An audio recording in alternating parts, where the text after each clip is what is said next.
the CDOT disposal process, the role of the Transportation Commission, and review of August disposals. And our speakers today are Hope Wright and David Fox. So I'll turn it over to you all. Thank you. Yeah, thank you. Again, my name is David Fox. I'm the Deputy Program Manager for Property Management. Sorry. And I supervise the environmental and the real estate teams for the property management program. I've been here for 20 years, and over those 20 years, I've been dealing with real estate the entire time. But over the past few years, Hope Wright has taken over the day-to-day management of real estate transactions for property management. And she has 3 staff that work for her that manage all of CDOT's oil and gas, cell tower, employee housing, and land leases, in addition to inventorying and mapping all of our real estate assets and transactions in GIS. So today, Hope's gonna take you through the steps, the procedural and regulatory steps that we have to go through for the disposal of property. Awesome. Thanks, David. And thanks to the TC for allowing me to present today. Next slide. So each month, the TC is provided with both a resolution and a memo related to various properties that CDOT region staff have identified for disposal. Today, we will go through the entire life cycle of the property disposal process at CDOT. And then I will also share some examples of previously approved disposals and then go through the August disposals. Next slide. So to understand the disposal process, it's important to understand why CDOT has excess parcels. So during the land acquisition phase of a highway project, the Uniform Act requires CDOT to purchase remaining uneconomic remnant parcels if the remnant or remaining portion has no value or utility to the owner. So essentially, if we buy a parcel for a project and don't need all of it, yet we're going to leave a portion with that, you know, is no good to the owner, we do have to offer to purchase that. So that's one of the ways we end up with excess property. And then the other is, of course, that plans can change. We can buy property that is, you know, no longer needed as part of the design of the highway projects. Highway projects might be realigned. So those are, you know, some of the reasons why we end up with excess parcels. But in the end, after a highway project is completed, there are essentially 2 types of disposals. There are those that were on the approved plan set, i.e. uneconomic remnant parcels, and those that weren't on an approved plan set. And we refer to those as excess property. So from this point forward, the discussion will focus mainly on excess property. Next slide. So there are several reasons that CDOT will dispose of excess property. The biggest reason is obviously that it's no longer needed for transportation purposes. But the benefit of disposing of excess property is, you know, we have the revenue, and that revenue can go to another Title 23 eligible project. It also relieves CDOT of the liability associated with maintaining that property. And in some instances, we can just transfer that liability of maintaining that property to another governmental entity for non-proprietary governmental use. Next slide. So there are several state statutes and federal statutes that we use to guide our property disposal process. On the state statute side, obviously, TC approval is required, as is chief engineer approval. The state statute also says that we must obtain fair market value unless it's exempted by federal regs, which I'll talk about those in a minute, and that we have to appraise all property that has an estimated value of over $25,000. And then we also have, I would say, a very dynamic right of first refusal process as required by statute. The right of first refusal process calls for first right of first refusal is if there is only one adjacent landowner. And if they do not exercise their first right of refusal, then we can go to DPA and the Department of Personnel Administration. They have superior right of first refusal after that only adjacent property owner decides not to exercise their first right. And then finally, we have kind of a third first right of refusal, in that they have to go to all taxing authorities. And if all of the above, if none of them exercise their right of first refusal, then it can go to a public sale. However, it does have to go at the highest offer, and it cannot be less than fair market value. And as I mentioned, there are some federal regulations that that have some exemptions for that fair market value requirement. And so those are listed here. But basically, if the property can be continued to be used for non-proprietary governmental use, if public utilities, railroads, bikeways, pedestrian walkways, we then can dispose of it for less than fair market value. However, we have to have FHWA approval, and the deed does have to contain a reversion clause that the property will come back to CDOT if it ever is not used for the original purpose. Next slide. So I think the value of this slide is to show that the Transportation Commission, you're not the first step and you're definitely not the last step in the process. This process is detailed in Chapter 7 of the CDOT's right-of-way manual, and it follows both state statute and federal statute. But ultimately, the entire process starts with the region. So the region makes the determination that a parcel is not needed for transportation purposes and that it won't impair the safety of the traveled road. And at that point, it goes through a series of 5 steps, then comes to property management. We get FHWA approval if it's on an interstate. We write all the TC docs. And then approval level 3 is where the TC comes in. And then approval level 4, if the TC does approve the resolution for disposal, it goes back to the region. And it's at that point that the region determines the fair market value. They notify the appropriate entities for the right of first refusal process. And at that point, it comes back to property management, and we market the property if the right of first refusal was not exercised. And then we negotiate all the contracts, execute the lease, all the closing. We get the title eligible, or the Title 23 funds to an eligible project, and then we update our inventory. So I think this slide is very powerful because it does show that we do a lot of due diligence, and that while the TC is integral, they're not the first step, and they're definitely not the last step. Next slide. So I wanted to give you guys some examples of kind of a straightforward parcel disposal that the TC has approved in the past, and then the next slide we'll talk about a little bit more difficult one. This one is Region 2. It was an old maintenance site that was acquired in 1955. However, it was abandoned as a maintenance site in the 90s. The region opted to hold on to the parcel for the eventual expansion of the highway in Tejon. And then once that expansion project was completed, they determined that the parcel was no longer needed for transportation purposes. So we took it to the TC. The TC approved a resolution to dispose of it. We went through the right of first refusal process. No taxing authorities exercised their first right. And so we went to JLL and they marketed it for us. It had an appraised value of $3.45 million. However, the highest offer came in at 6.4. So you can see the value of getting rid of excess parcels. And in this instance, Region 2 will be able to use those funds to fund other Title 23 eligible projects. Next slide. So this one is a little bit more complicated. It had 3 different disposals all related in one way or the other. So this involved a small portion of the US 6 frontage road in Lakewood.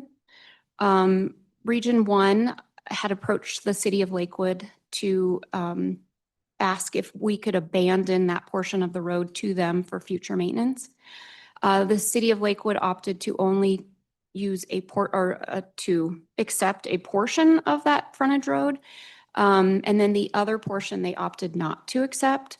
So after some negotiations, it was discovered that this Automotive Services had already purchased every single parcel, and that's that one on the left there, the abandoned portion. So the US frontage road was no longer serving any residents. So disposal 1, we abandoned the portion that Lakewood didn't want to accept. Disposal 2, we abandoned it to the city of Lakewood, and then we paid them $485,000 for future maintenance. And then next slide. But in the end, we were able to dispose of 19 parcels to Automotive Services at fair market value. And that included a portion of the abandoned road that wasn't accepted by Lakewood.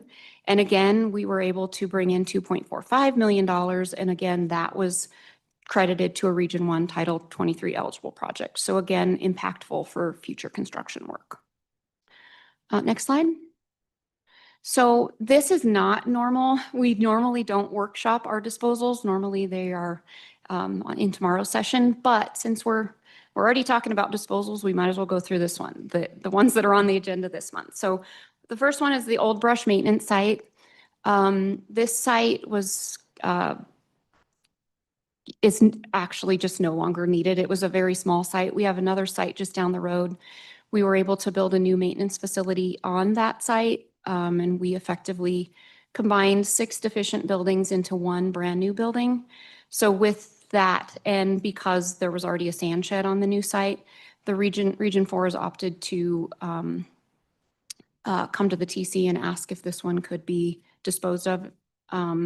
And we will dispose of this site with all of the buildings on site. Next slide. This one is much more complicated. This is the El Rancho Park and Ride. It's located right across from the historic El Rancho restaurant at the Evergreen exit just off of I-70.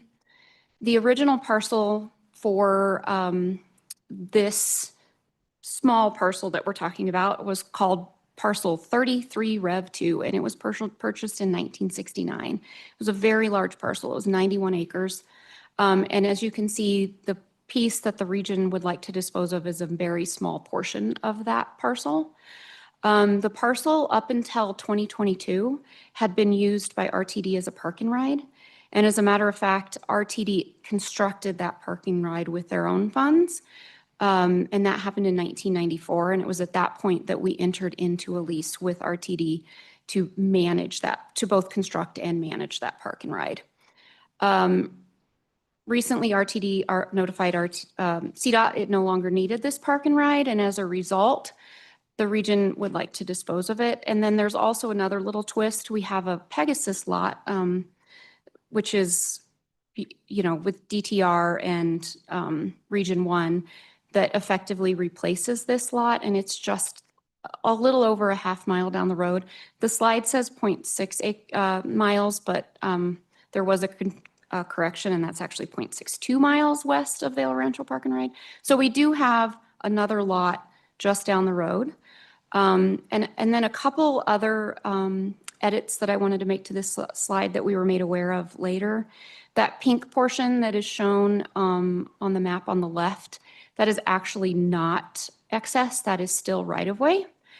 And the Pegasus lot, while it does contain 2.97 acres, 1 acre of it has been redeveloped into parking. And then last slide. The last one is a Parachute Region 3 parcel. This one includes three parcels and an easement that are no longer needed for transportation purposes.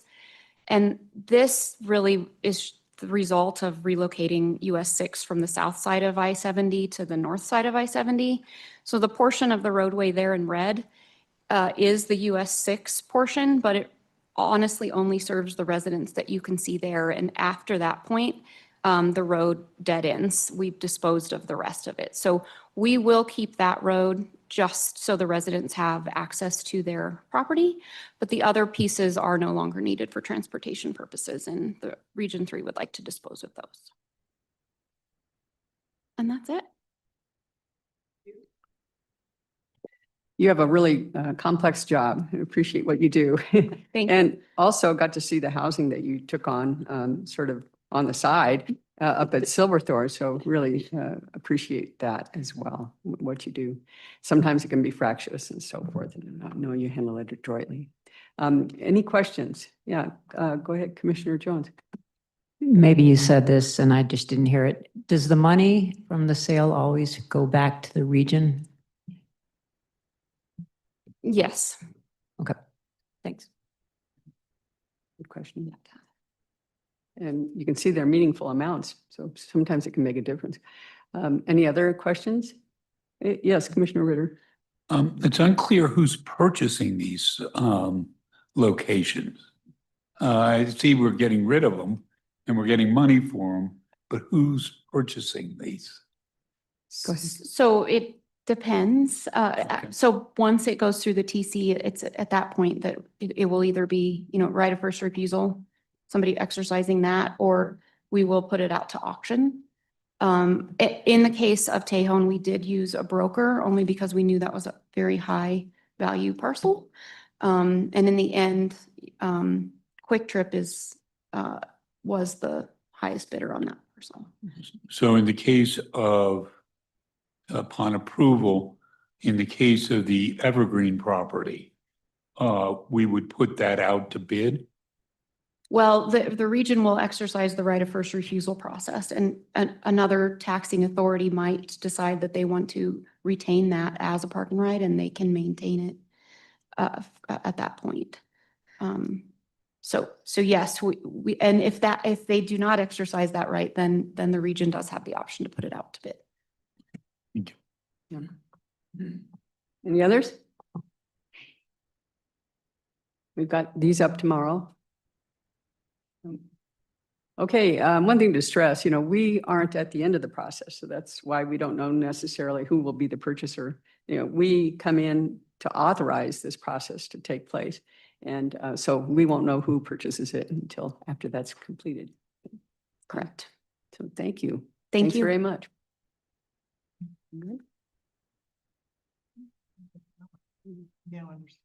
Okay. Okay, next on our agenda, and we're going right through these, is the 2050 statewide plan update, and that's Marissa Gowan. Hello. Mhm.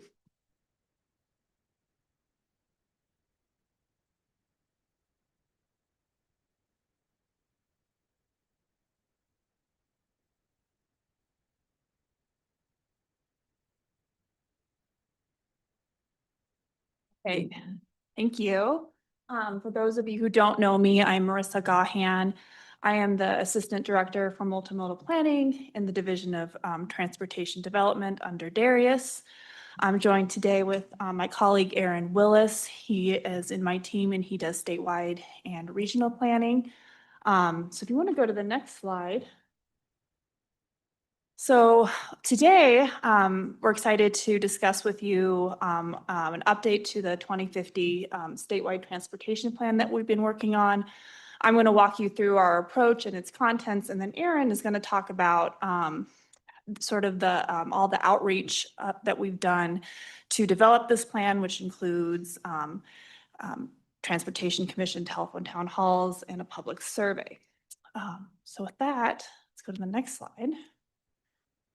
So I wanted to start today by thanking the Transportation Commission and the commissioners who've been with us since the beginning of this journey, and then welcome the new commissioners who are just joining us, which at this, I think, pretty exciting point in our long-range planning process. So at this meeting today, again, I'll walk you through the approach and the contents of the draft plan that we now have launched and we have available. We call this plan Your Transportation Plan. But I want to emphasize that Your Transportation Plan, it represents over a year of hard work, collaboration, and input from our partners across the state. It's the result of months and months of key meetings, resolutions, and leadership by the Transportation Commission. For example, this plan reflects the Transportation Commission's policy guiding the statewide transportation plan goals and performance measures. We call that Policy Directive 14. You can kind of see that early in the schedule, but that was established and adopted by you guys back in September of 2024, and we've really used that to guide this planning effort. So with that, let's just dive in. I'll go to the next slide.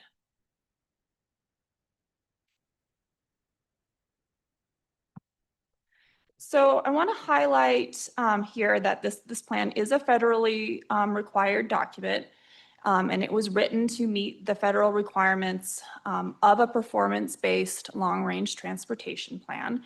We also have state required planning elements such as the 10-year plan that we later integrate using the performance measure set in this long-range plan.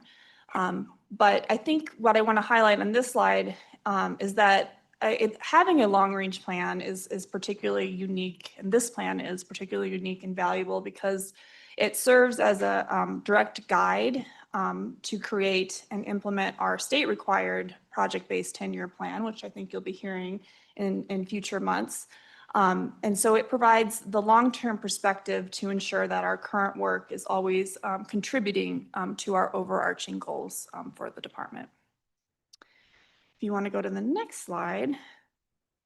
So I think you should have a link, and I know that I think Herman sent you the draft of this plan a few weeks ago.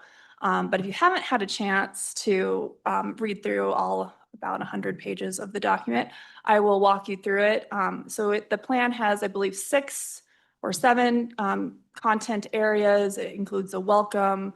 We talk about our engagement and regional collaboration, our goals and performance measures, Colorado's transportation story. We talk about our investment strategy and how we intend to implement the plan. I'll go through each of these sections one by one. So to kick off the plan, we feature an introduction similar to how we kicked off our telephone town halls. So if you were one of the transportation commissioners who got to partner with us on that, some of that language will seem familiar. If not, we've recorded all the telephone town halls, so they are available on the website, and Erin will talk about the results in a minute. But if you're not familiar with what was said at those telephone town halls, just want to point out they are on the website. This section also talks about our accomplishments from the last 5 years and some key highway and transit projects that we've delivered around the state. I believe next on your agenda or later on your agenda, you have a rural roads update. So one of the big accomplishments, I think, of this last long-range plan was the direction and targets we set to ourselves for improving the condition of our rural roads around the state. So you'll hear more about that later on your agenda.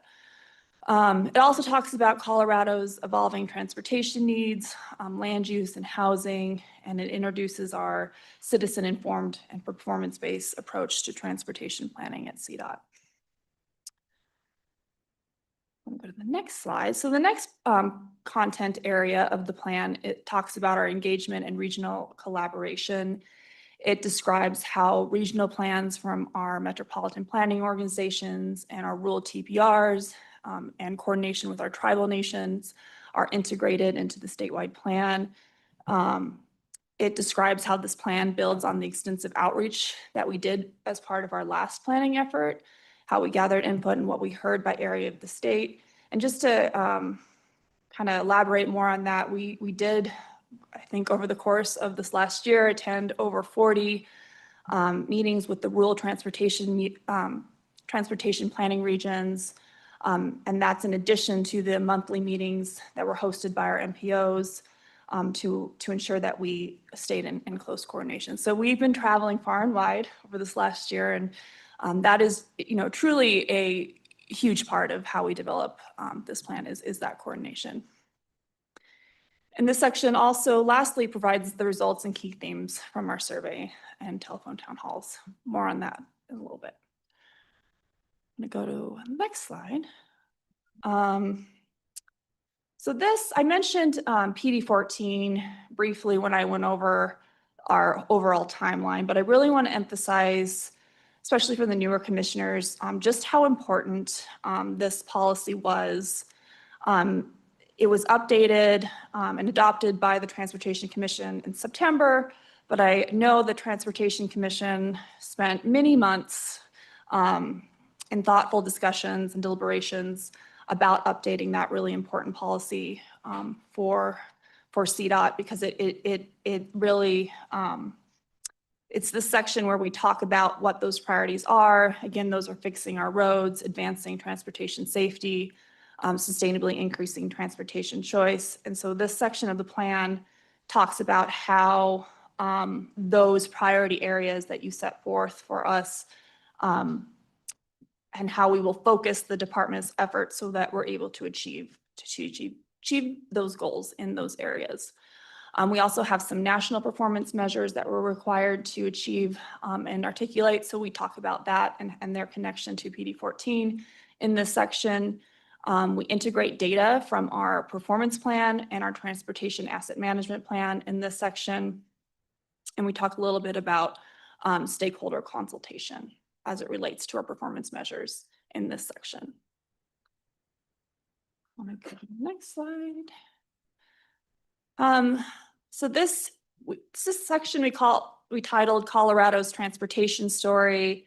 It talks about how those performance areas, what they mean to the different communities across the state. We know that those three areas of fixing our roads, advancing transportation safety, and sustainably increasing transport choice, it looks different depending on where you go in Colorado. So it's this part that we kind of look at it from the perspectives of different areas across the state. We also look at safety data trends and themes. We were lucky as part of this planning process to really closely align the statewide plan with the effort to update this highway safety improvement plan, which was just adopted, I believe, just this month or last month, very recently. So we really integrated with them to be very consistent with the data and findings from that plan. And likewise, I think last month you heard an update on the transit connection study. We partnered very closely with our Division of Transit and Rail to describe the transit goals for Bustang, for mobility hubs, and for rail, and be consistent with some of the data and the findings that you were presented on the transit connection study. I want to go to the next slide. This section is our investment strategy. It's here where you'll get a lot of information about CDOT's budget, the 10-year plan, and the 5 enterprises. It talks about our funding for asset management.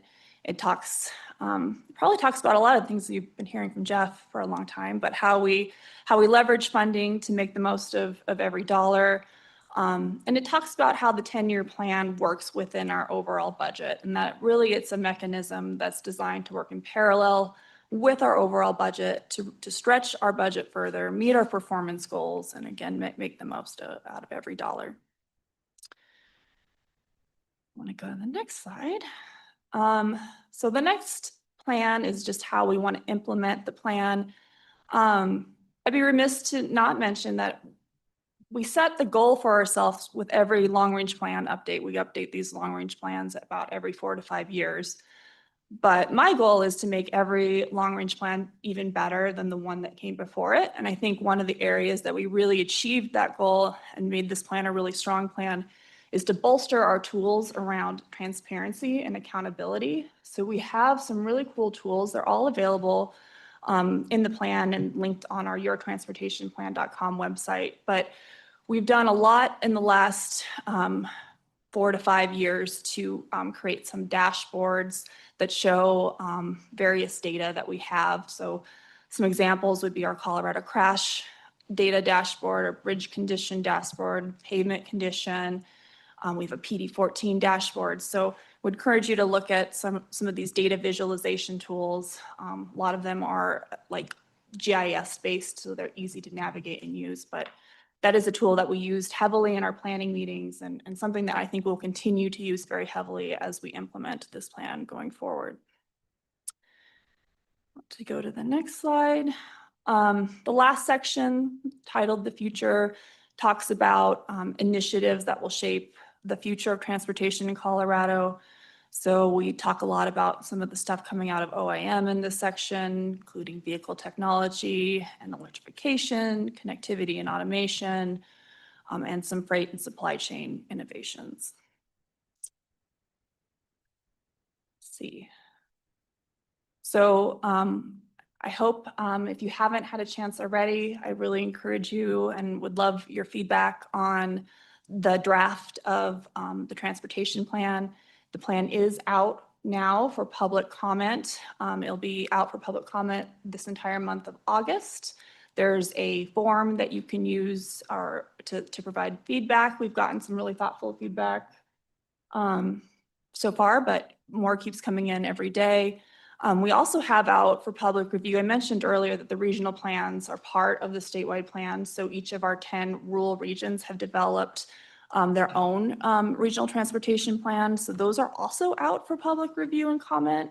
So if you're a commissioner of a rural area of the state and want to review one of the rural TPR plans, those are available at the same link as well.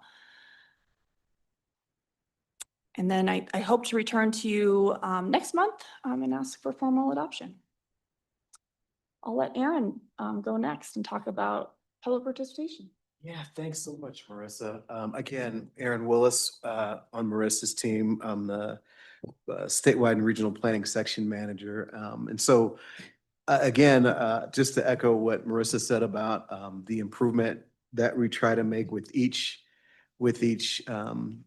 statewide transportation plan, we try to make that same improvement in terms of the areas of public engagement and making sure that the public is well-informed and has a number of opportunities to be able to participate, provide comment, add value throughout the process. So we used basically two major outreach tools, outreach strategies for this planning cycle. One was the telephone town halls. Many of the commissioners were able to participate in those. And the second one was a statewide transportation survey.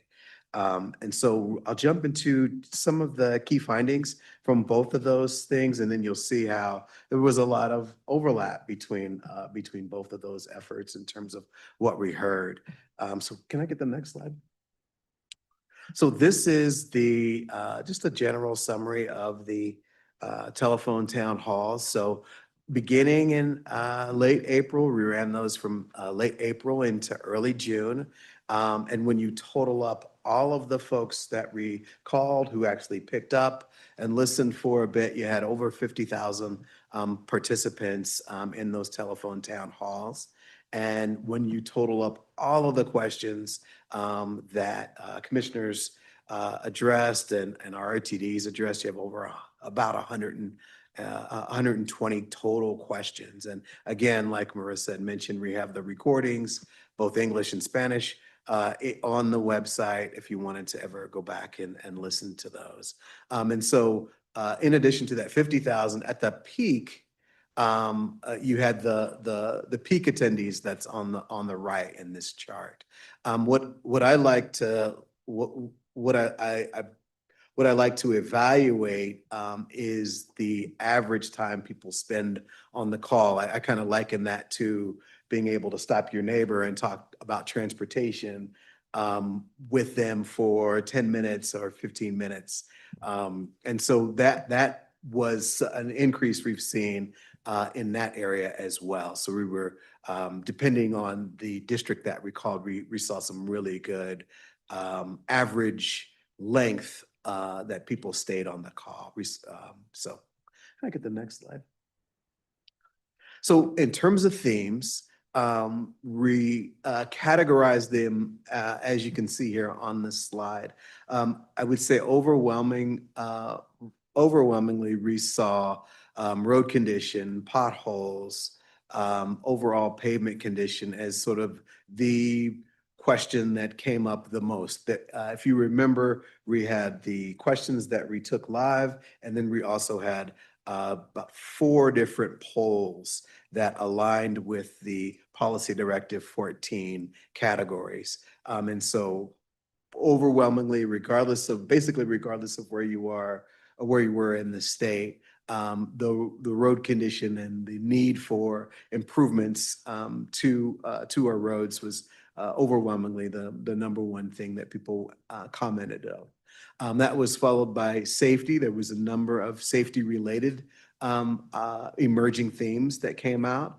That was also followed by transit and mobility options. We had a few multimodal and active transportation comments, and then overall just engagement and accessibility kind of concerns that people expressed. Take the next slide. So when we did the same sort of effort on the statewide plan survey, we found a lot of similarity to there. Those emerging themes also sort of in general rank order in terms of how much we, number of comments and how much we heard. We also had an overwhelming support for continued maintenance, for addressing roadway conditions. That was a pretty overarching theme that we found also in the survey. A lot of support for freight, front range passenger rail, additional rail type of things. There was also a number of comments that were related to recreation and access to scenic areas throughout the state. Let's go to the next slide. Okay, so when and allow me to back up just a little bit. Would categorize the type of survey that we did as more of a sentiment survey. What we were trying to gauge was the general sentiment around our Policy Directive 14 goal areas with this survey. It isn't anything that we could go back and make statistically valid. It is definitely on the just providing a broad general sentiment. We received right about 3,500 comments, which was a great response. And so that being said, the survey was structured around our PD 14 goal area. So the very first question we asked survey takers to address was to rank the importance of these following areas within the Fix Our Roads question.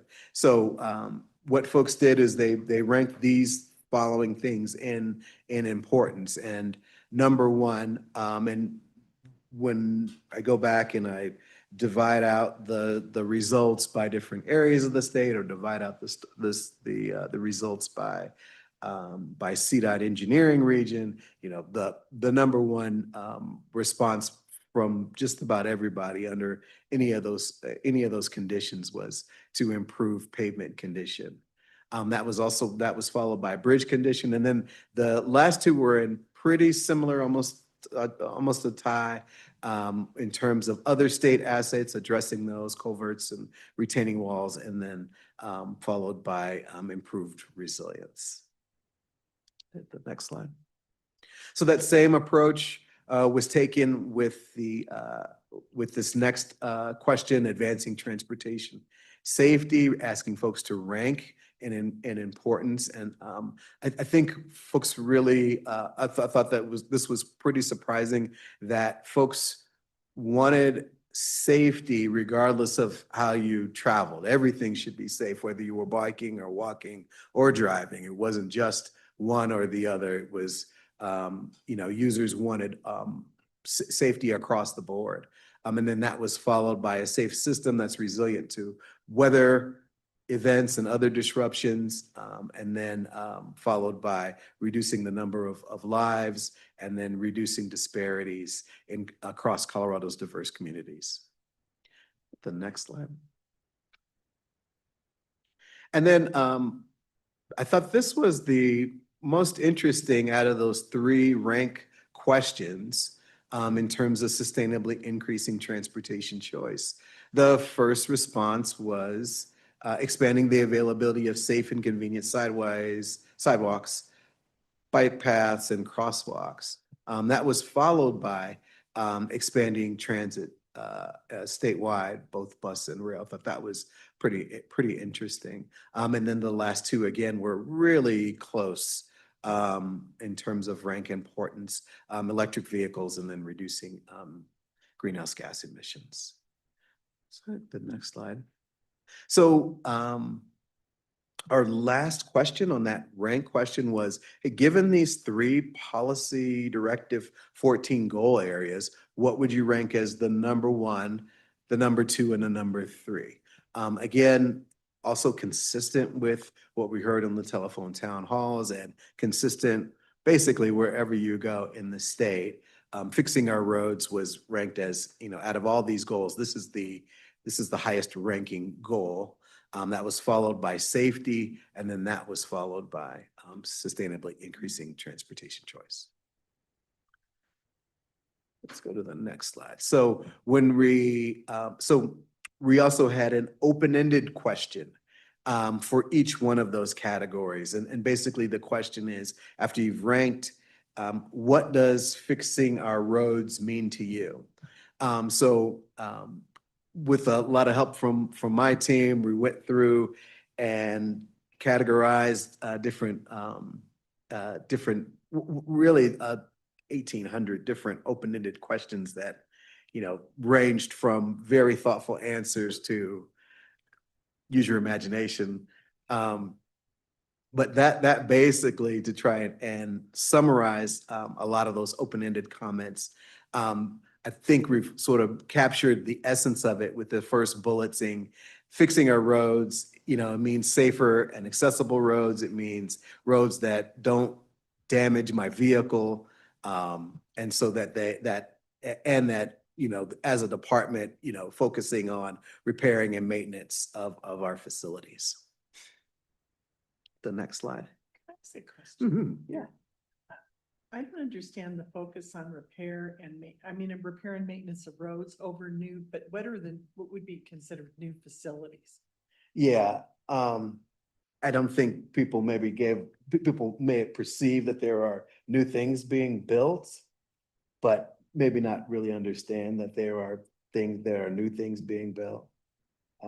But I think that particular comment is probably leaning a little bit more towards focusing on the roads exclusively. Right, yeah, that makes sense to Yeah. me. The facilities part kind of sounds, because we're building roads, we would be building roads and facilities, I don't know. Yeah. Just confusing. Yeah, I think the emphasis, is over fixing, repair and maintenance over other Okay, other got it. Okay, options. thank you. Anybody else? Anybody else with a question while we've paused? Okay, please go ahead. Okay.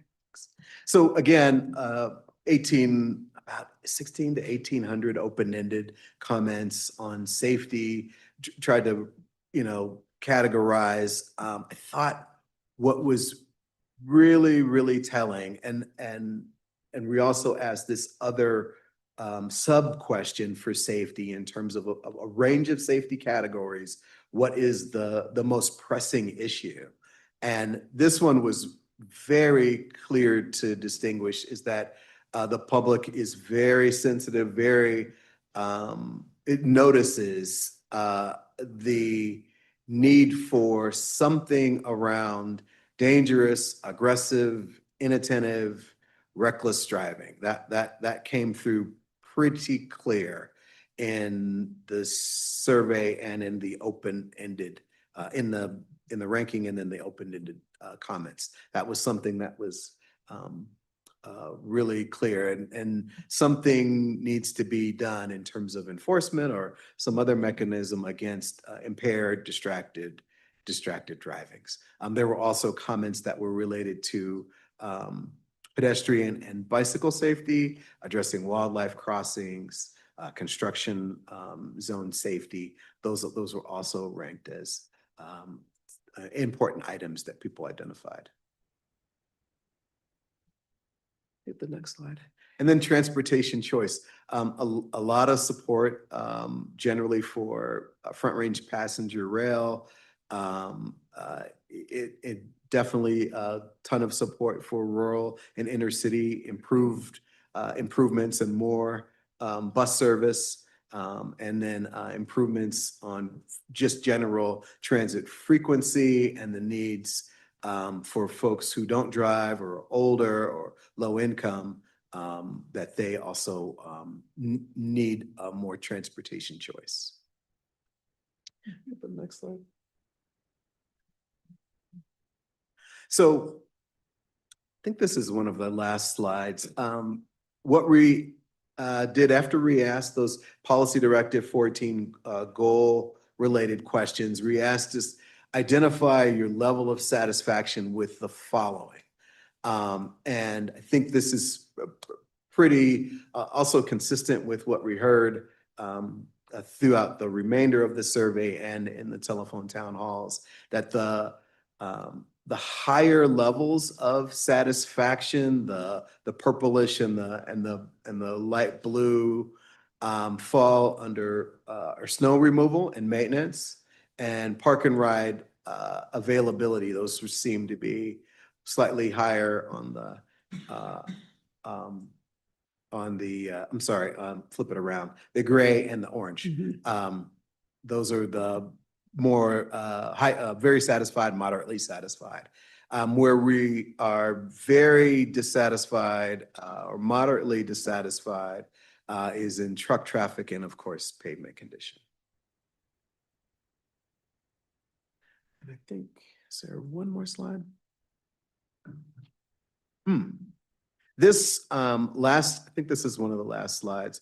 So one of our last questions before we got into a bunch of different demographic questions was, given a hypothetical transportation budget, how would you allocate these following categories? And those categories were sidewalks, safety, transit, electric vehicles, highway expansion, passenger rail, and then pavement maintenance, pavement repair and maintenance.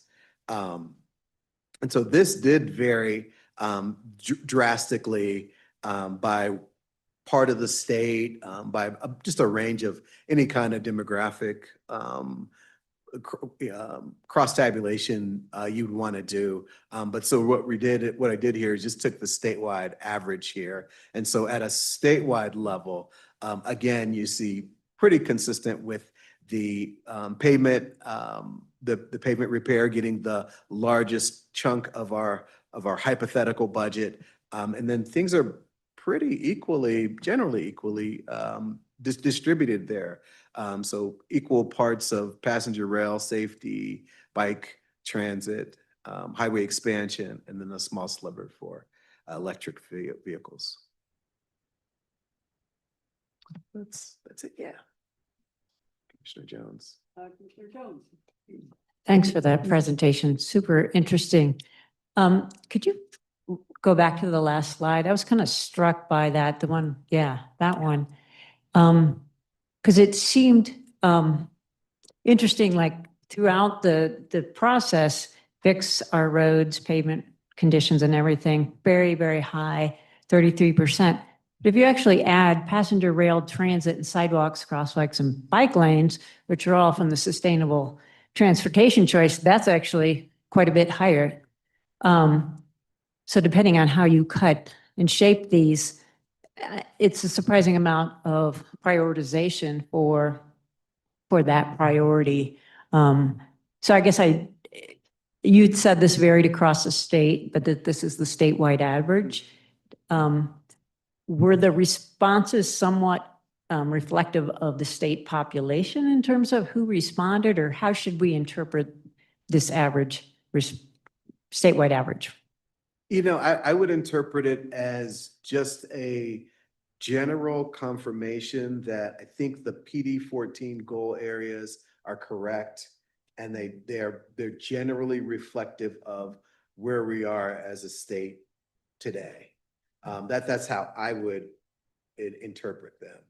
I think when you get into, you know, if we were to look at different areas of the state, I think you would see a lot of variation in how people allocated the budget. And I don't think that people would have necessarily connected passenger rail, transit, and sidewalk sort of all together, or kind of seeing them as sort of a little bit more of a holistic kind of thing. I think they might have interpreted those things as sort of individual things that I can allocate dollars to. Yeah, I'm not sure lawmakers necessarily distinguish in the same way. Can I ask a follow-up question? Since I'm new to the CDOT world, some experience with the RTD world, transit and rail are usually lumped. Some people define transit as including commuter light rail and buses. Some just apparently here define transit as bus. And I guess is there a common definition that when you all use transit, that you just mean buses, or how do we interpret that? You know, I thought for this survey, it was wise to separate out passenger rail separately because of our Front Range passenger rail effort and because of our mountain rail efforts. I thought that was maybe important to maybe make that distinction because someone may, really want to, be very specific and targeted. In terms of a broader definition of transit, I will phone a friend, Paul or Herman. Well, maybe that explanation makes sense, and I can get it. But I would imagine some people who respond to transit from the Denver metro area ride light rail, and that's transit to them. Right, And that's separate from whether or not there's a train, right, a exactly. commuter train up the Front Range or out to the mountains. Okay. Commissioner Marcano and then Commissioner Bowen. Thank you. So following up on this, is it possible to get like some of the regional breakdowns for these responses? 'Cause I'm really curious to see what parts of the state vary in their responses.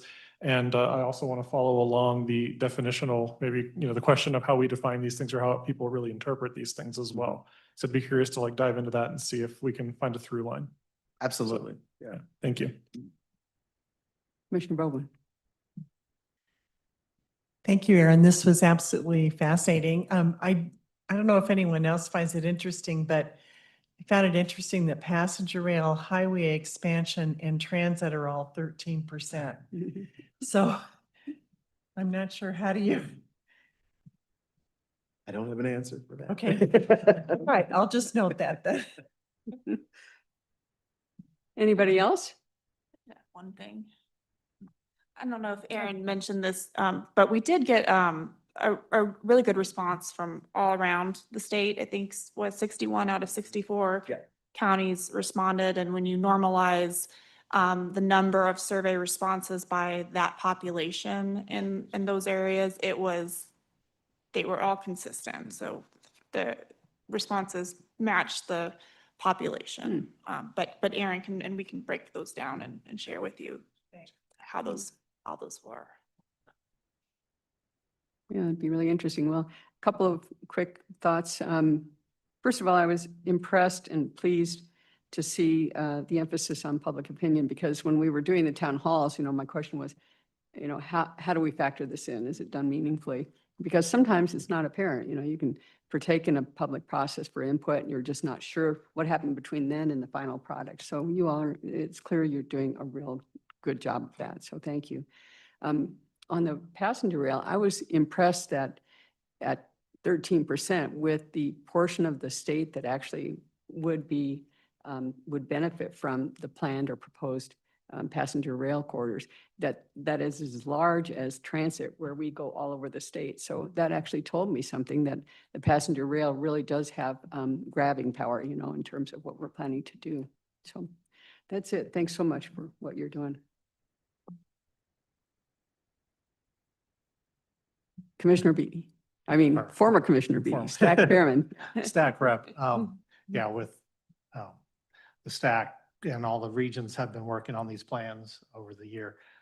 One thing I would like to see for future planning would be the surveys done earlier in the process so the regions can see that sort of data brought together to help us prioritize projects and things. I think our region probably still kind of met our goals of what the people want, but having that data much earlier in the process rather than here clear at the end, I think would be very beneficial for the state as a whole. So in the future, I would encourage that to get done like 6 months to 9 months earlier than we did this time.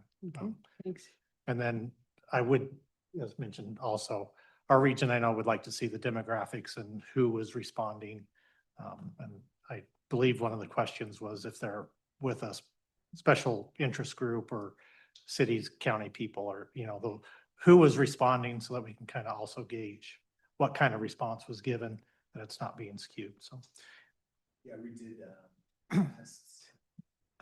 age, income, race, we asked, like, describe your community. I think you had add some comments on that and helped us to craft that question. Then we asked sort of different ways of describing yourself. Are you in the agricultural industry? Are you in trucking? Are you a bike and pedestrian advocate? We had those kind of questions so that we could do exactly what you said, in addition to zip code and county in which you work. So you could take the information and cross-tabulate as folks wanted. So Yeah, I think that's good to share with the planning region so they can all help evaluate and kind of make sure that we're on track with what the people are wanting. And following up on terminology for transit and rail, because you had freight and rail, and then you have transit and rail. And I think we need to be careful and try to break those things out a little bit more clearly in surveys and things so that, because some people may think, oh, freight and rail, well, that included passenger rail with the freight. I mean, there's a lot of categories, and I think we need to be careful and maybe give a definition of what you mean with those as you go through a survey or something, just to try to make sure we're getting good, clear data that's not getting muddled together because of terminologies. Thank you. Thank you. And we'll look forward to the breakdowns that we talk about. Thanks so much, Marissa and Aaron. Okay. Next, we have the Mobility Systems Committee, Passenger Rail Overview and Updates. Looking forward to that. Mo Sullivan. Hi.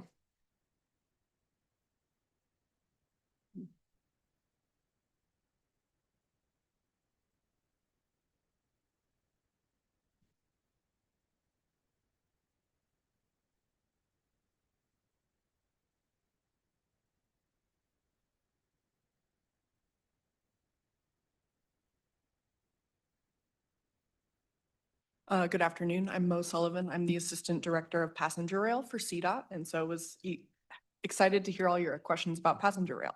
Here to provide an overview of kind of the passenger rail efforts that we're working on, and some updates on the various corridors. Next slide. So like I said, I'll give you kind of an overview of our passenger rail unit and what we're working on, and then provide updates on our mountain rail project, as well as kind of our front range corridor efforts. So both the joint service efforts and the front range passenger rail. Next slide. So where does kind of the passenger rail team fit within CDOT? We are within the Office of Innovative Mobility, and then further a part of the Division of Transit and Rail. So I like to say we put the R in DTR. As you can see, we're a pretty small team at this point. There are 4 of us total, so 3 people on my team, but we are growing. So we have 3 vacancies right now that we're looking to fill. And I think that really reflects, one, you know, from what you just saw, a desired investment in passenger rail, but also the fact that we're working closely towards, you know, moving away from planning towards implementation of some of these services. Next slide. So in more detail, the passenger rail team is responsible for planning, developing, operating, and integrating rail into the statewide transportation system. So our road network and transit network. In terms of planning and project development, we're currently working on service development planning efforts for both the Mountain Rail Corridor and the Front Range Corridor, and I'll go into a little bit more detail about both of those.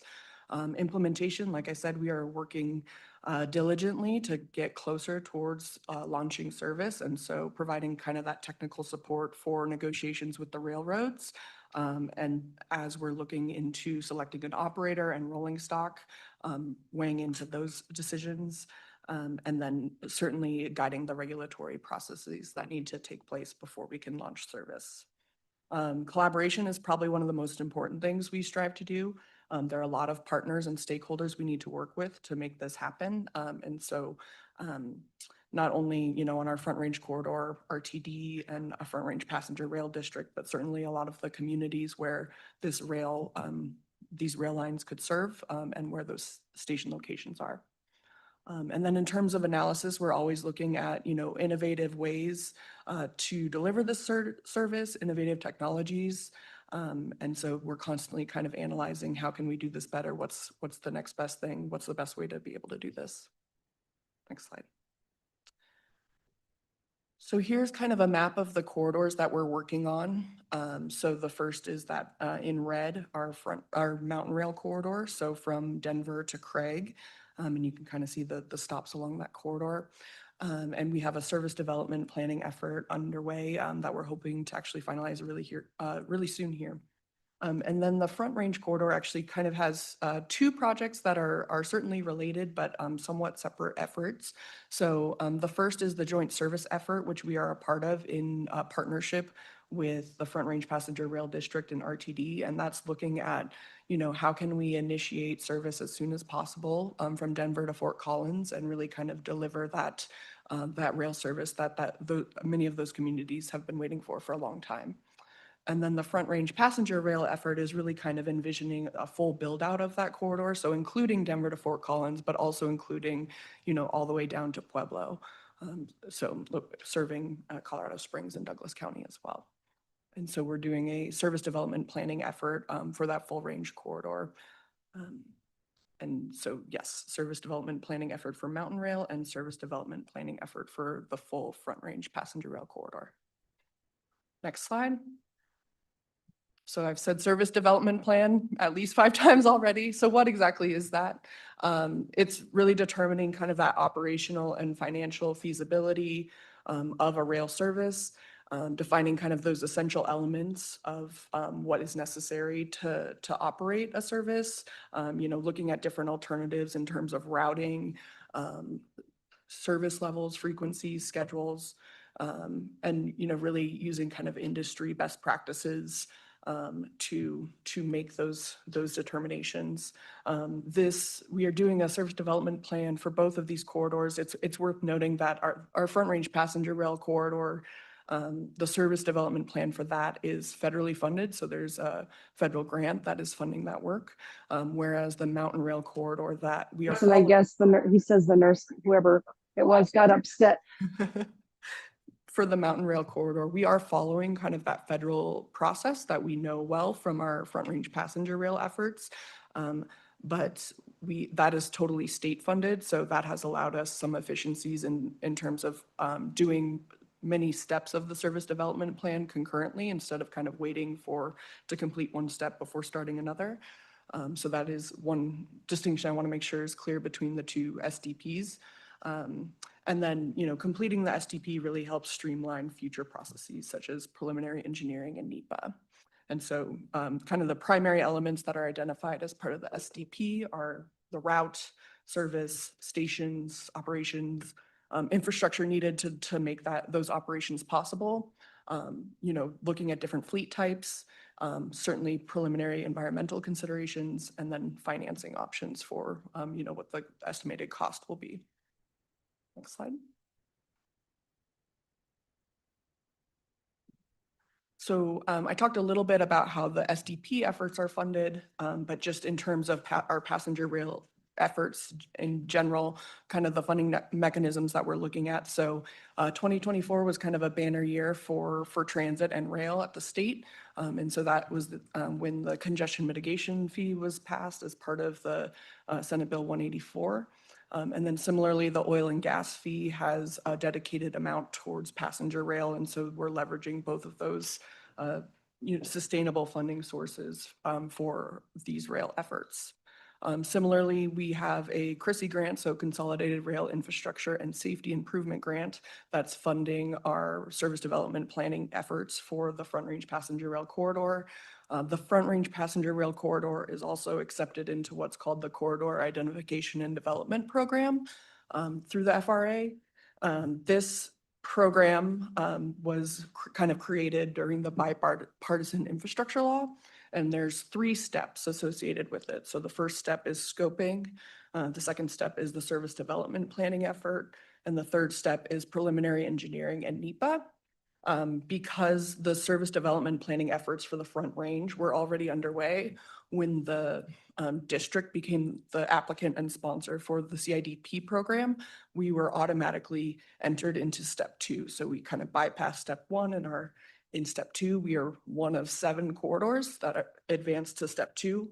And there's only 1 corridor kind of ahead of us in step 3. So we're kind of ahead of the country in terms of those that are in the CIDP program for Front Range. Next slide. So this is where I'll start to kind of go over kind of the individual corridors, the efforts and some updates we have. But before I do, it might be good for me to kind of stop to see if there's questions just based on the kind of the passenger rail overview at this point. Quick one. Any overall questions? Go ahead, Commissioner Ritter. Do you have you said in a short time, do you have a sense of how long that SCP may be ready for review by the commission? Yeah, so the Mountain Rail Service Development Plan is being finalized as we speak. So hopefully to the commission within the next month or so. And then the service development plan for the Front Range passenger rail will be completed by the end of this year. So that will be kind of later this year, towards the end of the year, that should be available for review. Some of that is contingent on us submitting it to the FRA and the FRA kind of reviewing and approving it. Their approval timelines have been a little bit extended lately, so. So the mountain rail does not have to go to the feds. Correct. That's a good thing. Mhm. Thank you. Yeah, no problem. Any others? Yes, Commissioner Marcano. Thank you. So I just want to be absolutely certain with the federal funding here, these 2 grants, we're not at risk of any of that being clawed back. I'm aware of the issue with the Texas Triangle and their high-speed rail initiatives. They're kind of being squashed by the federal government. This is very specific grant funding that we have already received that came out of the bipartisan bill. Is there any chance that that goes away? Yeah, so great question. So for the CRISI 2020 grant, that's funding the SDP, we're already close to the end of that, so that, no indication that anything could be clawed back at this point. For the CIDP program, the Front Range Passenger Rail District is the sponsor for that. And so they are the ones who would have the grant agreement with the FRA. So I can't speak to that directly. The next step in the CIDP program would be applying to get into step 3. And so that, that's another conversation about how much money is available. They have, I think, last we spoke to FRA, like $1.8 billion kind of dedicated for step 3, but obviously a lot of corridors that are trying to work to get there. And so that's part of us trying to get into step 3. But I haven't heard about, the FRA seem confident that that money will still be there as we try to work to get towards step 3. And then there is, we do have a CRISI 2024 grant that I'll speak about. Kind of that is my last slide. And so that is for safety improvements and infrastructure improvements. We don't have a grant agreement in place that is expected to be obligated next year, actually. And so I think there's no certainty right now, but we're still hopefully on track to be awarded that. But Just a quick follow-up. Yes, please. Thank you. And then for our ongoing expenses, let's say as this program moves forward, that's all coming purely out of state funding. Is that correct? For ongoing sources to support this program's development and eventual implementation, that's just coming out of those 2 state sources that you mentioned, right? yeah, so Mountain Rail is completely state funded at this point. There's no federal dollars tied to it. The joint service efforts are looking at, what can we do with existing resources and, pooling resources without federalizing. It's kind of that full build out of Front Range passenger rail that has federal dollars tied to it and would need additional funding for implementation. Fantastic. Thank you. More, oh, yes, please go ahead. Barbara, Commissioner McLaughlin. Thank you. This is a selfish question, just to put it out front that nobody says, gosh, she's so selfish. I know it. So I'm admitting it right away. I live in Durango. We have no interstates. Our bus staying goes to Grand Junction and then over to Denver and down. Is there any consideration of getting something from Southwest Colorado, just even over to the rail or over to Pueblo or over anywhere that we could use that? Most people in my district don't even know that exists, and I don't really care because there's no way to get there from here. So I'm just wondering if anybody's talking about that. And I'm done with being selfish. Thank you. Yeah, great question. So I think one thing I really should have pointed out about the corridors that we're focusing on is we're looking at where there's existing freight right of way and maybe underutilized tracks. So there's been kind of a decrease in freight traffic on the Mountain Rail corridor and especially on the northern part of the Front Range corridor. And so how can we leverage those existing assets? And the railroads are also interested in that. To bring, more traffic for the railroads, right? More utilization, but also, really answer that question of how do we provide more options to the state of Colorado to move about the state. And so we are really kind of building brand new rail tracks is very expensive. As anyone who's been involved with RTD or followed that knows. And so we're really trying to focus on our investments on those low-hanging fruit where it makes sense, where there's kind of existing rail infrastructure that's somewhat underutilized as kind of our first step and entry into passenger rail service. Okay, anybody else? Following up on Juan Marcano's question, Herman, I don't know if this would be you, but we had a pretty good presentation or two leading up to the IGA on the financing laid out for Front Range passenger rail. I wonder if we can get the backup to the new folks, because it's really a good explainer, I think, of what we have. So, okay, please proceed.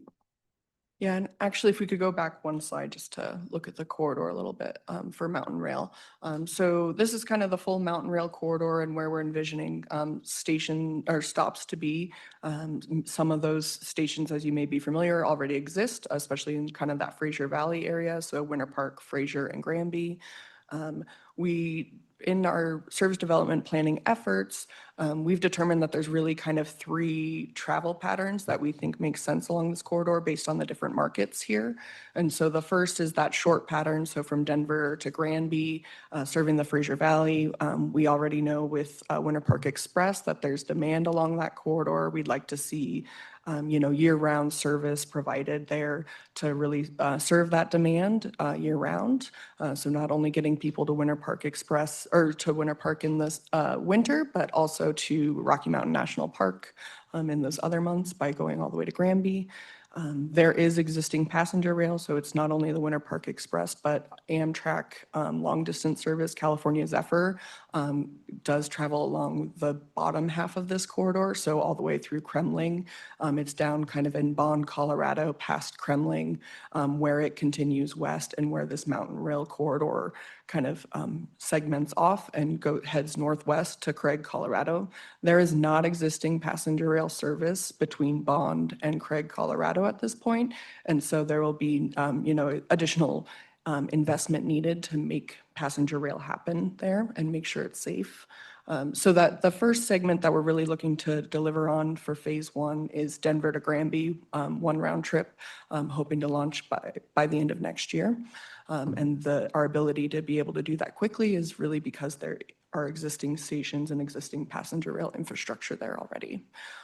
This kind of the second population segment, the second travel patterns that we're looking at is kind of that long pattern. So from Denver to Craig, I actually fortunately was able to do kind of what they call a high rail trip and a full kind of corridor tour at the end of last month.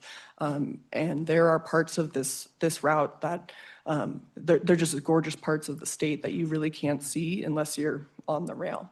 And so we really think that this will be a great kind of tourism product and great experience for folks. But we know that just based on traveling it and where our highways are now, it will likely not be car competitive. So it's really more of an experience and not necessarily like a frequent transportation option to go all the way from Denver to Craig. And then there is really that local demand too in the Yampa Valley. So with some of the housing issues, especially in and around Steamboat, there's a lot of people that are living further out but working in or near Steamboat. And so having kind of a local transportation option that doesn't involve driving US 40, which continues to become more and more congested and can be pretty treacherous in the winter, is something that, Yampa Valley is very supportive of. And in our preliminary estimates, there is some demand there that really this rail service could provide an answer to. I see a question. Thank you. I have a question because this is such a scenic route and it is, I really will believe it will be a tourism attraction, definitely. But in this process, I guess looking back on it, are we working or letting the Colorado Tourism Office know? Do we have any kind of interaction with them at all about this? Yeah, I think part of great question. I think part of what we need to figure out too is more specifics around timing. And so to be able to do that, we also need to be able to answer the question around costs. And so we have, preliminary costs of how much some of this is going to cost, which will really determine, how much do we want to invest right now to then deliver it. And so some of the future phases and future steps, we need to do more advanced engineering and design so that we have a truer sense of the cost of, those improvements that are going to be needed north of Bond, Colorado. And so I think once there's a little bit more certainty around timing, that would be a better point to kind of engage the tourism office. But we are very engaged kind of with just our local state partners and giving these high level updates, but nothing specifically with the tourism office yet. Thanks. I think in the meantime, I've been talking with them about it, but I'll update them. But yeah, I'm just want to make sure that we're interfacing with them because honestly, I wrote down, the number of tour operators that I know who would love to do this route. They would be wonderful. Thank you. Okay. Next slide, please. Go ahead. Is that your presentation? Oh, next slide. Okay, thanks, no worries. So just in kind of terms of timeline, I think it's really important to point out how quickly we've moved here. So in 2023, the Transportation Commission provided the money for the service development planning effort for Mountain Rail. As I mentioned, 2024 really gave us that opportunity with the passing of those different fees to look towards, not only planning and design work, but towards implementation. And then in winter of 2024, we did several rounds of open houses all along the corridor. So 9 open houses actually, to provide updates about the service development planning effort and then give residents there the opportunity to engage and provide feedback on what we were thinking. That year, the end of last year was also when we were able to leverage some of those congestion impact fees to buy down the fare for Winter Park Express and expand services in partnership with Winter Park and Amtrak. And that, resulted in over 153% increase in ridership on that service compared to the previous year. So very successful kind of pilot. And then in May of 2024, CDOT and Union Pacific reached an agreement to not only extend the Moffett Tunnel lease, which was a 99-year lease that was about to expire, but also, initiate this passenger rail use agreement. And so that really kind of kicked off our ability to work towards implementation and in partnership with Union Pacific. And then this summer we are wrapping up, like I said, finalizing the service development plan for Mountain Rail, and trying to advance project implementation as quickly as possible. Next slide. We've also been, it's really important that everyone's kind of on the same page as we advance this. And so the support along the corridor has been tremendous. This is kind of representative. All of these counties or towns have approved kind of a resolution to not only kind of support the Mountain Rail corridor, but also take on a station area plan around the proposed stations in their communities. And so, these are either about to kick off or will kick off in the very near future, but really, demonstrates the commitment to this, to delivering Mountain Rail and the kind of the support along the corridor. So since I last provided an update for you all, we also have kind of these preliminary ridership estimates. I think no surprise that the highest demand that we anticipate is from the Denver area. The next kind of biggest hotspot is Winter Park Resort. And, unlike some other ridership modeling, we can actually use actual numbers to inform some of these assumptions for Denver and Winter Park specifically. I think this also points to kind of how we're planning our phasing. So really focusing on that Denver to Granby as our first round trip. Trying to serve as many riders as possible with that initial service to really build up that demand and be able to kind of deliver future service in future phases. I think it's also really interesting kind of that consistent demand that's anticipated in the Yampa Valley. So really demonstrating kind of that need and the warrant for service up there kind of just locally. Next slide. Cost estimates, this is also new information since we last provided an update to the Transportation Commission. So really, as we're kind of focusing on phase one and initiating phase one, part of the beauty of being able to do that first is that there's not a ton of projects that are needed to make it happen, but here are some that we do know need to happen. So one is a layover facility in Granby. So basically a track for the train that leaves Denver and goes up to Granby in the morning, drops passengers off, a place for that train to be so that train traffic can continue on the corridor. And then, when it's ready, it can, come back into the Granby station and return to Denver in the afternoon. So that's one thing that we know will need to be built. There are some platform improvements that will be needed on those existing stations. So some fencing to deter trespassing, things like that, safety improvements, but pretty minimal. So the phase one is that first round trip from Denver to Granby. Phase two, the second trip, so to complete phase one is a second round trip, and it would actually be the reverse. So from Granby to Denver in the morning. So kind of a mirror of that first round trip. There are a lot of elements that need to be figured out to make sure that that second round trip happens, but the kind of biggest dependency is creating a new siding. So Union Pacific has determined that there would need to be additional capacity improvements, and that's the Henderson siding to be able to deliver that second round trip. There are also needs in the Denver facility, Denver area.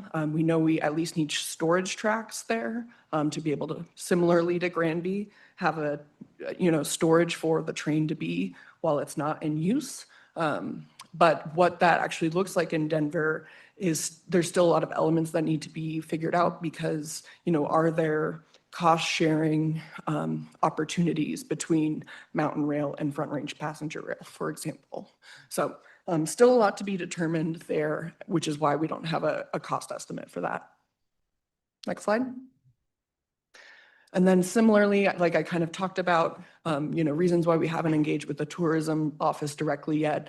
A lot of our kind of future phase and cost estimates are pretty preliminary. We're only at about 10% engineering for some of those elements. And so we do have an idea of, what the unit cost for some of those upgrades is, but we don't necessarily know what the multiplier is yet. So we know there's going to be track upgrades needed. We don't know how many miles of track upgrades will be needed. And that's similar for some of those other elements. So hard to put a true cost number there until more design and engineering is done. And then, similar to the Denver facility, it's really hard to price out, what is an average station going to cost. Each station will be pretty unique, and we really want to make sure that the municipalities are engaged in as part of that work. Like, what do they want to see that station look like? Like, will every community want a depot? Probably not. Some might feel just kind of a platform and benches and things like that are appropriate.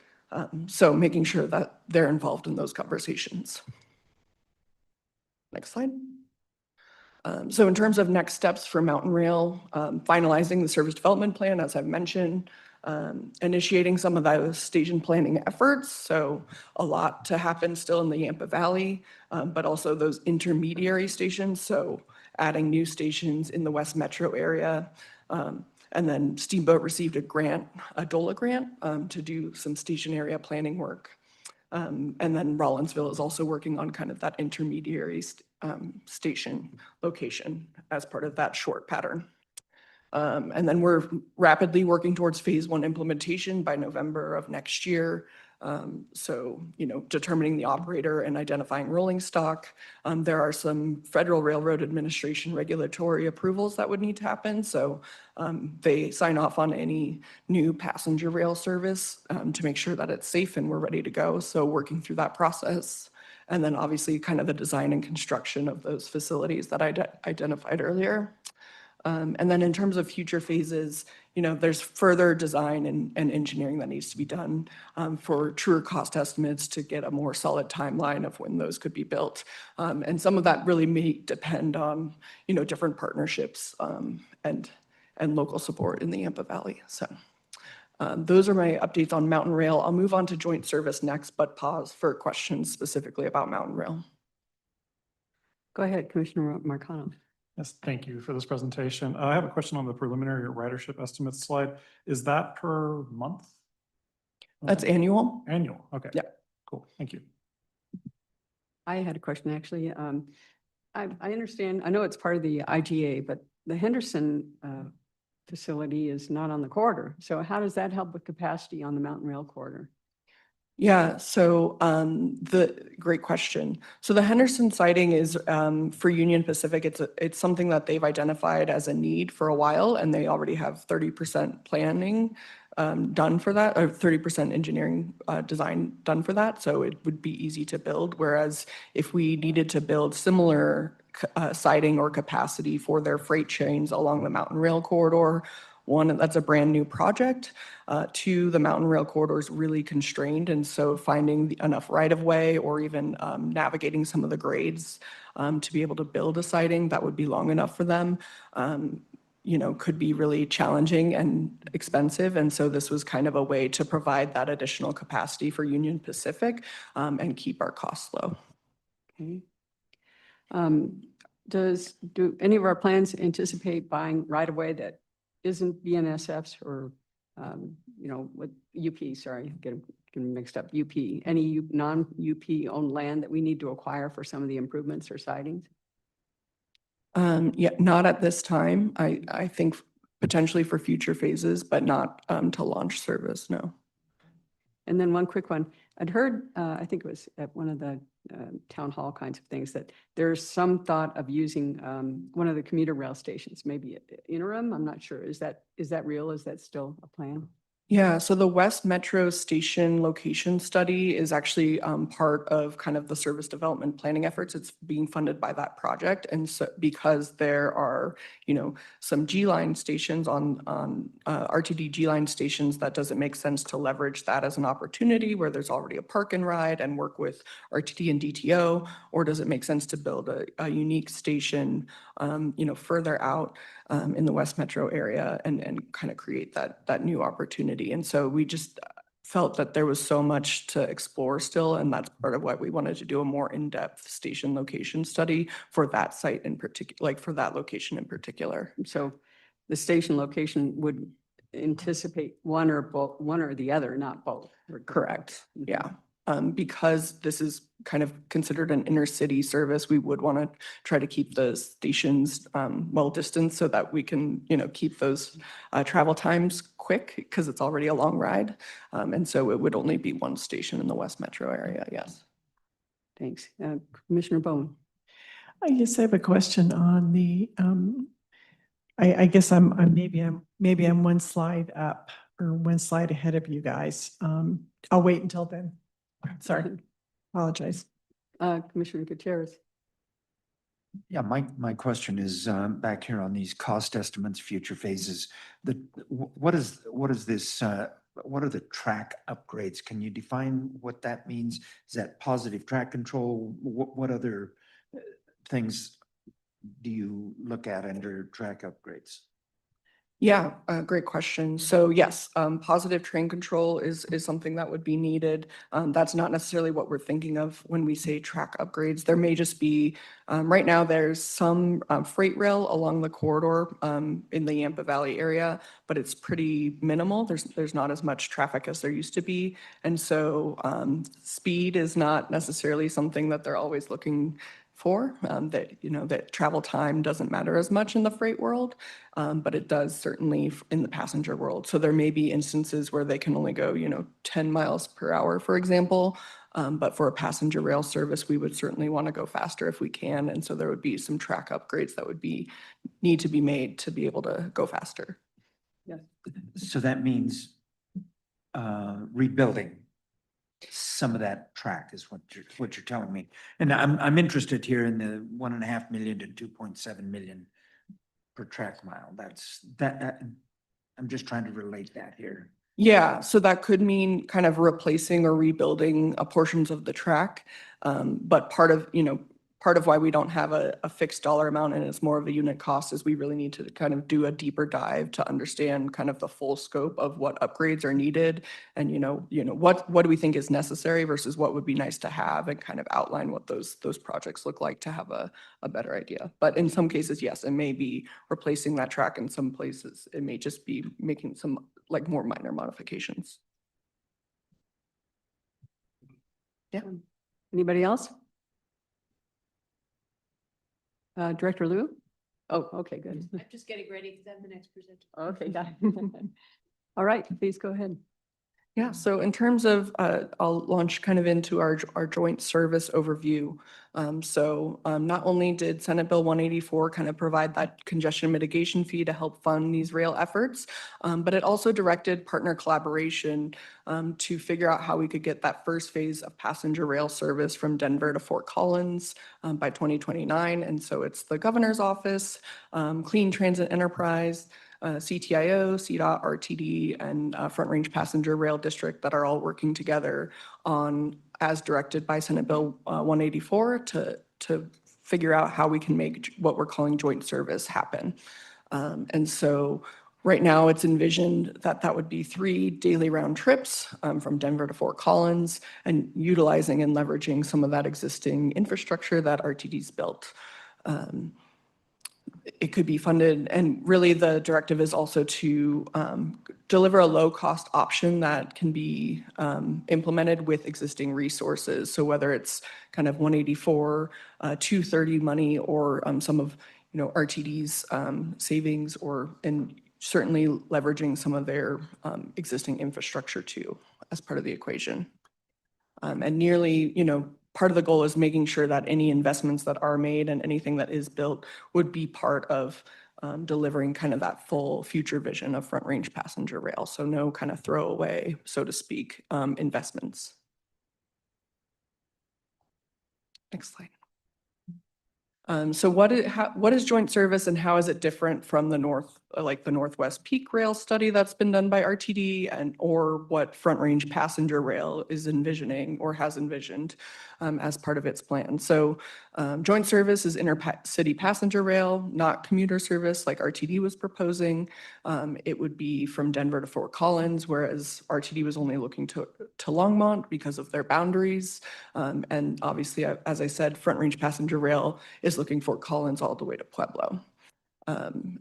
Joint service in terms of stops is kind of a collaboration, a compromise, I guess, between Northwest Peak Rail and what Front Range Passenger Rail was envisioning. So including 3 of those RTD station locations into that joint service model, in addition to what Front Range Passenger Rail was looking at.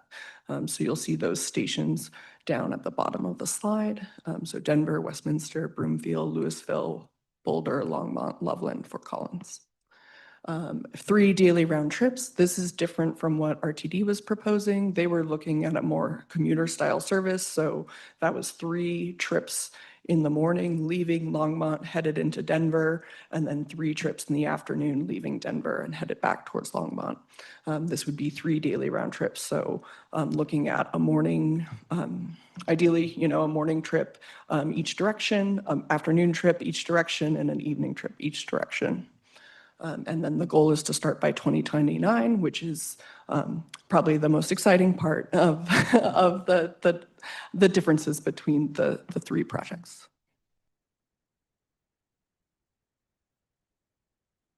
So in terms of updates, recently, all 5 of those parties signed and executed an IGA, which has established and formed the Joint Service Executive Oversight Committee.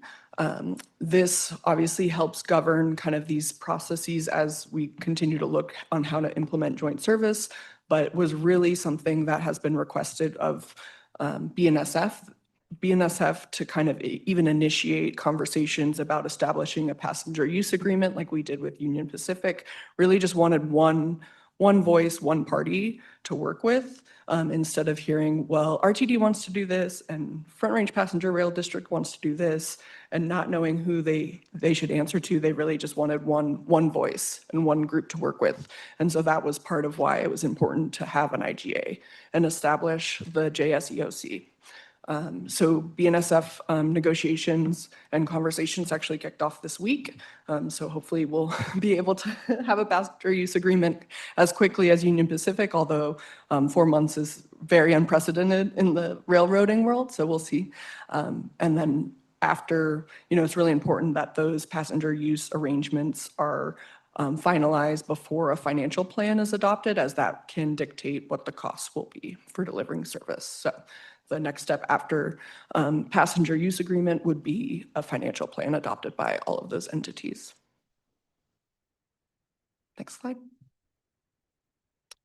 And then kind of doing kind of an overview of what Front Range Passenger Rail is looking to do and kind of that service development planning effort that CDOT is doing.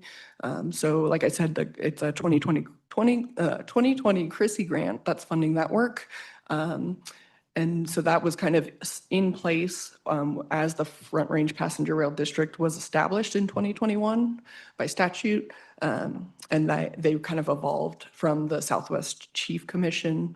And so because that SDP effort was underway, when the district went to apply for CIDP funding or the CIDP program through the FRA, they were awarded, and the corridor is in step 2 of that process. Next slide. So in terms of where we're at, we are still on track to complete the SDP by the end of this year. So a lot more to come, but as you can also see, this effort kicked off in 2022, so has taken longer than our Mountain Rail SDP. And in terms of kind of specific deliverables, actually, since I've submitted these slides, happy to report that the operations box that you see in red is actually green now. We got the green light from FRA that's been approved. So hopefully you'll see a green circle in the PDR next time I give you an update, and hopefully many of these other things. Additionally, all of our environmental reports have been submitted to FRA for their review at this point. So making progress and still on track to complete that by the end of this year. We also hosted an online open house on the alternatives analysis as a touch point to kind of give stakeholders an update on the SDP. And so we were pretty impressed with the turnout and the engagement as part of that. So over 2,000 people attended, and then over 500 comments were received. So pretty high level of engagement for something like this. And our next touch point with the community will be a similar kind of online open house that we're envisioning for probably early December, with kind of in concurrence with the completion of the SDP to really kind of provide a full update on the full SDP. Next slide. We also hosted the Federal Railroad Administration here for our operations workshop. So that was kind of the operations workshop was a key component of getting them to sign off kind of on our operations work. And then many of them hadn't been here before and were not familiar with the corridor. So we had quite a whirlwind tour. If you know the corridor, we're just across from the Olympic Museum in Colorado Springs, and we made it all the way up to Boulder as well. So it was they got to see a lot of the corridor in one day. And it was, I think, a very fruitful experience and site visit with them. And then, as I mentioned previously, CDOT was selected for a 2024 CRISI grant. And this project includes safety and capacity upgrades that are essential for current freight operations. They would be nice to have for passenger rail operations, but are a lot of projects that have been identified by BNSF as necessary regardless. And so that includes PTC for 10 miles, a new siding in Westminster to Broomfield, some grade crossing improvements and studies. And so we had a kickoff meeting in 2025. They're telling us kind of obligation and grant agreement wouldn't be until next summer. So quite a long timeline for that at this point. And that concludes all the passenger rail updates. Okay, any questions about Front Range Passenger Rail or about the presentation generally anymore? Go ahead. You had a question, please. Thank you so much for this wonderful update. Really appreciate it. Back a while back, and a few slides back, you talked about being able to operate joint service before going to voters. So what does that mean? Yeah, great question. So joint service, part of the, I think it really is leveraging, some of it is like some of the lessons learned already from Mountain Rail, but really looking at what can we do now or in the near term with, local dollars or what's available between all of these different resources. So CTE, CTIO, the state, RTD, FRPR, to deliver on this promise of service on the Front Range. So from Denver and now all the way up to Fort Collins. And so kind of using that as the directive and the scope, and having kind of already looked at a lot of the Front Range, either, RTD's obviously done their Northwest study, and then the service development planning efforts for the full Front Range is looking at, several more round trips and a lot more infrastructure investment. So how can we whittle that down to something that we can implement sooner without kind of federalizing that project or asking for federal dollars to deliver it, is kind of what the directive was of, joint service and the plan that we've come up with for 3 round trips. Thank you. Anybody else? Commissioner Jones? I guess I was just going to add a little local color to that, which is, I think there's a widespread belief that there needs to be at some point a sustainable, dedicated source of funding for transit throughout the state, just because we don't have that in Colorado. And your ability to do that in the Front Range will be impeded until you can finish delivering on fast tracks from 2004. And so getting rail started is a way to say, hey, we've finished, we have done what we said we were going to do, and we need more money to keep operations and expand them. So I think it's a part of a political reality as well as a financial reality. We'd seen it work with RTD in the ramp up to fast tracks. They had done the Central Corridor, the starter. They'd done the Southwest Corridor with federal funding. They did T-Rex with the bonds. And by that time they had 3 done and done under budget and successful. And that made fast tracks go better. That was a way to demonstrate credibility and wherewithal to do things. So I agree with that approach.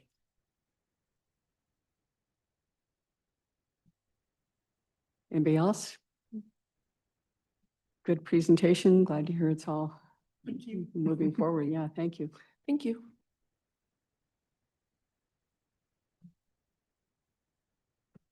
Okay, we are just blowing through here. Do you want to take a quick break, or what's your sense? You want to plow on through or plow on through? Okay, we'll go.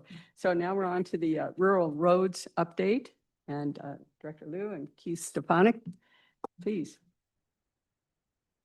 All right. Good afternoon, everybody. I haven't gotten to do one of these by myself in a while. But Darius and the planning team also did a lot of work on this, but he's on a well-deserved vacation, so Keith and I are covering. I'll walk through the slides and then we can get into a bit of dialogue on it. And we also have some of the technical team if we get into really detailed questions. A bit of pretext on this presentation is that we were asked to give an update to the TLRC on the kind of work in the 10-year plan on rural roads and otherwise. So we've been preparing what we thought was a really robust update on an important topic, and we thought it would be a good opportunity, particularly with several new commissioners, to sort of go through what we've done over the last few years, where it's headed, and since we have some performance metrics to share, to present some of what we know right now about how different things are working and how it kind of bleeds into the next planning cycle that we'll be talking about increasingly over the next few months. So beginning the presentation with a little bit of a historical context, if you could go to the next slide. Now, one of the things that we wanted to kind of remind everybody of is how we got to needing to make this program such a priority in the last 10-year plan and why.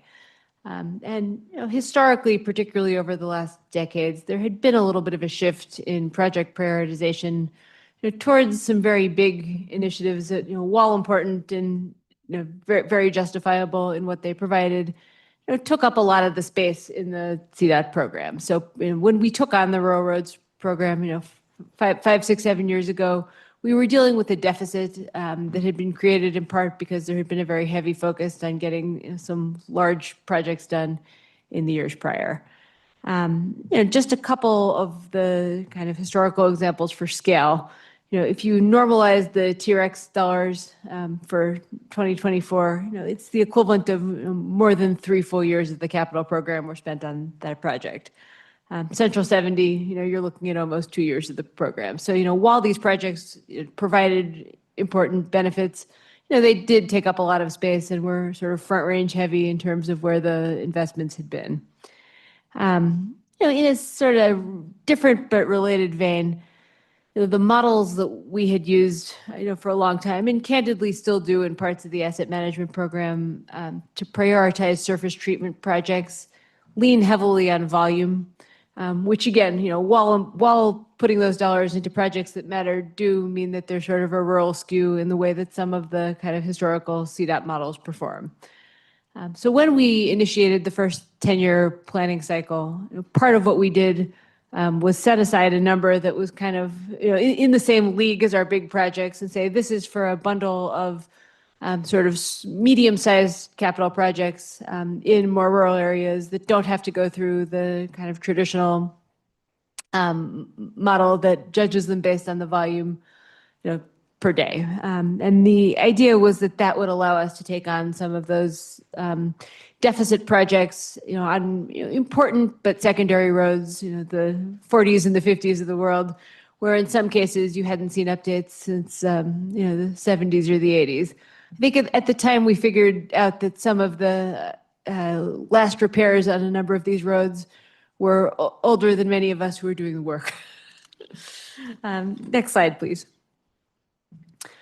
One of the other issues that we've had to balance and that was very weighed heavily in the last 10-year planning cycle is sort of thinking about how we balance the interstate improvements versus the non-interstate. And this has relevance for the FHWA performance metrics, but it also, I think, is particularly relevant because the balance between interstate and non-interstate highways is sort of different in different places. And in Colorado, the non-interstate major highways, are a lot of the most significant roads that we have. Again, looking at the, US 40, US 50, all of these things that we think of as so essential to our, transportation network, to the movement of freight, to interstate commerce. A lot of these are not actually on the interstate system.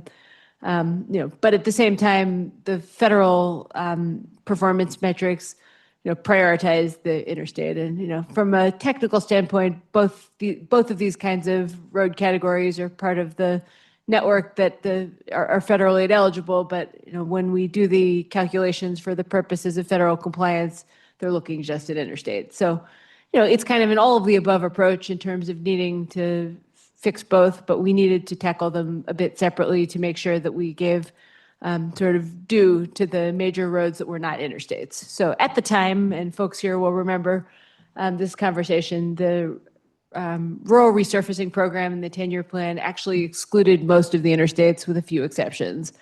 There were portions of 70 and 76 in the Eastern Plains primarily that were kind of allowed to be part of the rural road resurfacing program, but on the Western Slope especially, we kind of made a criterion that this program was to focus on non-interstates. And the purpose of that really was to make sure that we didn't absorb the whole allocation with projects on I-70. And there are plenty of projects in the 10-year plan along I-70, but those were intended to be separate from, again, those projects on other roads that badly needed them, some of which we'll talk about. So this breakdown is just to kind of explain why we need to have that conversation about how we tackle both the interstate and the non-interstate lane miles.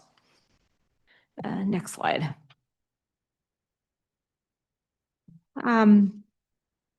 Looking a little bit at how the roads have improved over time. The 10-year plan funded about 756 miles through 41 projects. That is lane-wise a small segment of what is being tackled across the state in terms of rural pavement. But what that did was make sure that we had some projects that were not just resurfacing, but we're also doing significant improvements to safety and other aspects of them. We had a lot of conversations at the time about which roads needed better shoulders and passing lanes, and these are the kinds of projects that allow us to make those improvements and not just do the surface treatment, which we are also doing on other roads. So there's kind of a overlay between the 10-year plan projects and the kind of core asset management program, which is typically run outside of the 10-year plan. Both of them work together to kind of tackle more miles, but what you're seeing is that they're different kinds of projects. So the asset management projects tend to be an overlay. The 10-year plan projects tend to cover fewer miles on net, but it's a heavier set of improvements. And again, we'll talk about a few examples, but lots of passing lanes, shoulders, wildlife safety aspects in some cases and otherwise. So next slide, please.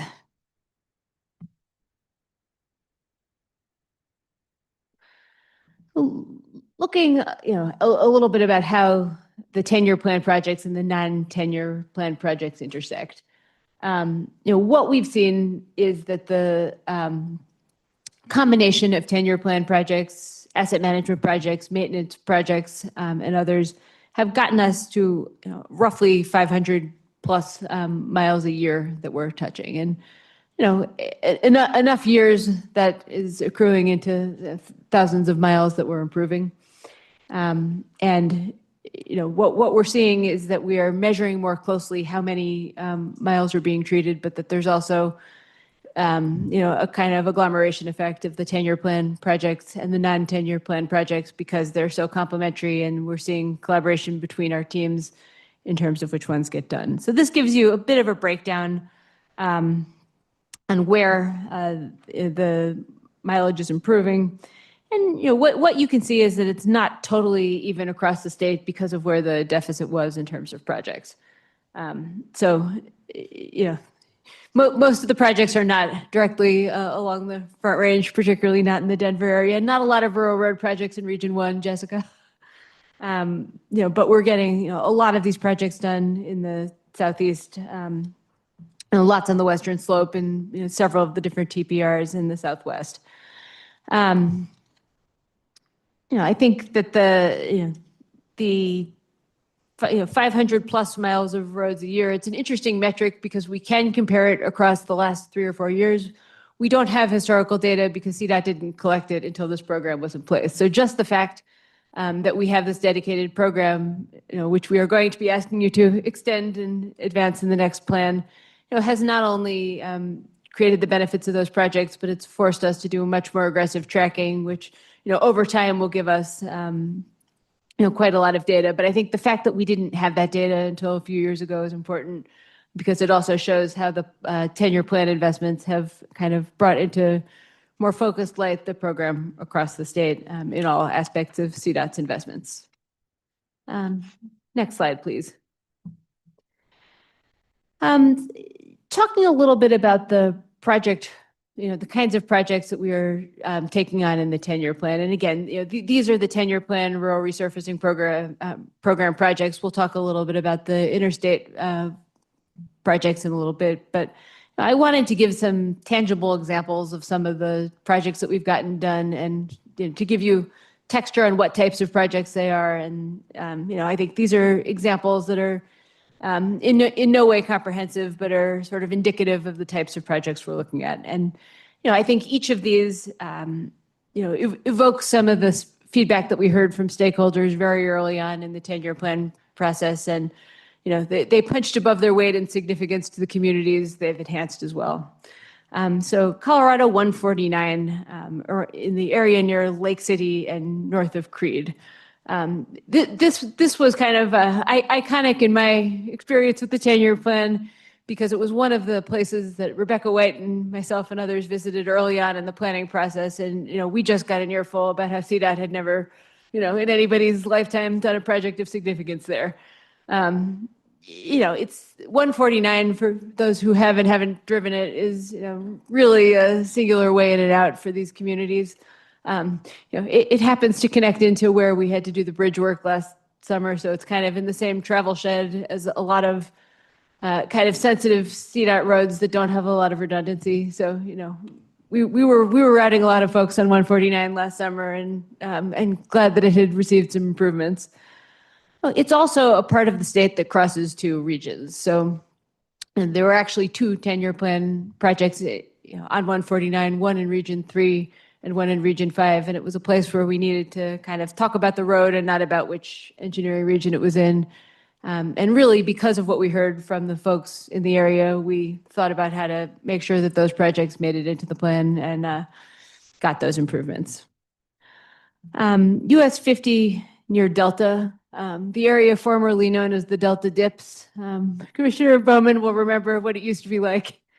It was also brought to our attention early on as a place where it was a rural road that was in kind of quasi-urban, quasi-rural corridor and critically important for an awful lot of the agricultural commerce that happens around that area. And we heard from cars and produce trucks alike what it was like to drive that road. I think it was Mike Goolsby at the time took a number of us on a drive, right at the margin of the speed limit to experience exactly what it was like to go over that segment. It was bad.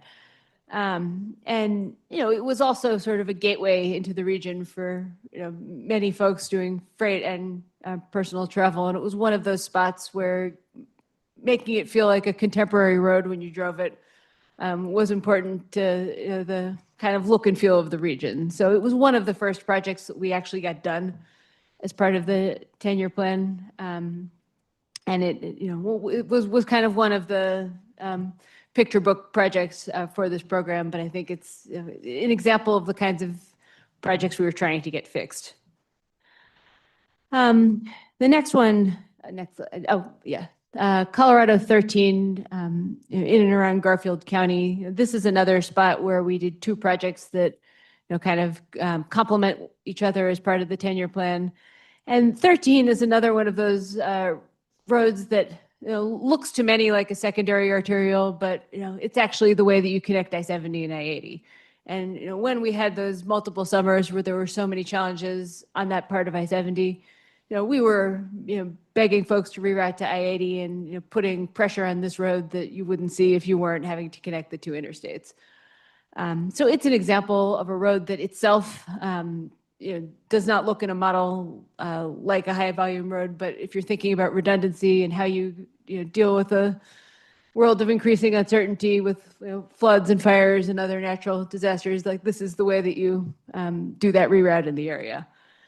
The project is worth visiting when you get the chance, but one of the really important aspects was that we added those passing lanes, chain-up areas, and wildlife features that were kind of first of their kind in some areas. There's actually a kind of landing pad that I believe reverberates when the wildlife cross when they shouldn't, and it actually works. But looking at sort of different ways to apply these safety treatments to areas that have a lot of vehicular and animal crossings, and in particular, There were, a number of livestock concerns in that area and tested it out on 13. So these are just a few of the examples. They happen to be largely in Region 3, but there are a myriad of projects in other regions too. 24 in Region 2 got a lot of improvement as part of that first class of projects too. There's lots of projects elsewhere as well, but just examples to sort of put names to faces for the kinds of projects that we got done in the 10-year plan. Again, these are not the highest mileage projects, but these are some of the places where we identified key problem points and started to add safety, freight mobility improvements where we needed them, and we're only able to do it because of those added resources in the 10-year plan. So when we talk about the next group of projects, with the preview that the proposals for the next set of 10-year plan projects are going to really go heavy on projects like these. These are the kinds of things that we're talking about, and many of them are done. The rest are underway, and they're making a real difference already. Next slide turns a bit towards the challenge of fixing poor interstate pavement. Again, noting that there's overlap, but there's not entirely the same problem with the interstate and the non-interstate corridors, and that they need to be tackled in coordination, but kind of in parallel. The interstate miles in particular are the ones that are used to grade the conditions and performance for the purposes of compliance with federal highway administration regulations. So there's a threshold in the FHWA asset management requirements that essentially, if you surpass 5% of interstate poor, you lose some flexibility on what happens to your federal funding. So, while it's only a subset of the network, it's extremely important to be mindful of our standing relative to that statistic. In 2021, we got our kind of grade from the feds on that particular issue, and it wasn't good. I mean, it was at 3.9%, knowing that if you hit that 5% mark, you start to have some strictures on federal funding, and the projection at the time was that the number was going up, not down. The silver lining in the timing of receiving this bad grade was that it came at the moment when we had some extra funds because of the state and federal investments to put into kind of taking on big pieces of the portfolio. So we were able to kind of quickly put an amount of money towards this problem that we don't always have. Right? We allocated $233 million at the time with the help of the commission. Coming out of an unusually large pot of August redistribution, which comes from the feds once a year, combined with state dollars, with the specific goal in mind of tackling that challenge of bringing down interstate poor specifically. There are several areas that punch above their weight in why these numbers were happening. I see Heather smiling because 76 needed a lot of love at that time, as did portions of I-70 East. Some of those projects were on the 10-year plan. Some of them were on the resurfacing list as part of our asset management program. And what we did was we said, we are going to take this chunk of dollars as a one-time kind of down payment and try and front load a lot of the projects that were further back on the list. So what we did was pull a number of projects that we had been planning a few years out and sort of try and tackle them at once, essentially. And you can see a list of the projects that were part of this package, notably several on I-70, on the eastern segment of I-70. A large chunk of the cement slabs that needed to be redone on I-76. A number of projects on I-25, and the goal was to figure out of the areas of the interstate that were causing us to have that standing, how many can we do quickly to bring that number down. A few years later, the outcome is that the number has gone down. If you can go to the we'll go to the chart in 2 slides. The most recent report, and we have a year-by-year run coming up in a couple of slides, is that the 2024 numbers showed that the number was down from 3.9 to 2.3%. That's a big improvement in just a couple of years. And, I think it gives us reason to believe that these investments can make a difference if we take them on in a sort of systemic way, making kind of targeted investments to deal with problems that are coming up at once. The challenge is that it's, we often liken it to filling a bucket with a hole in the bottom.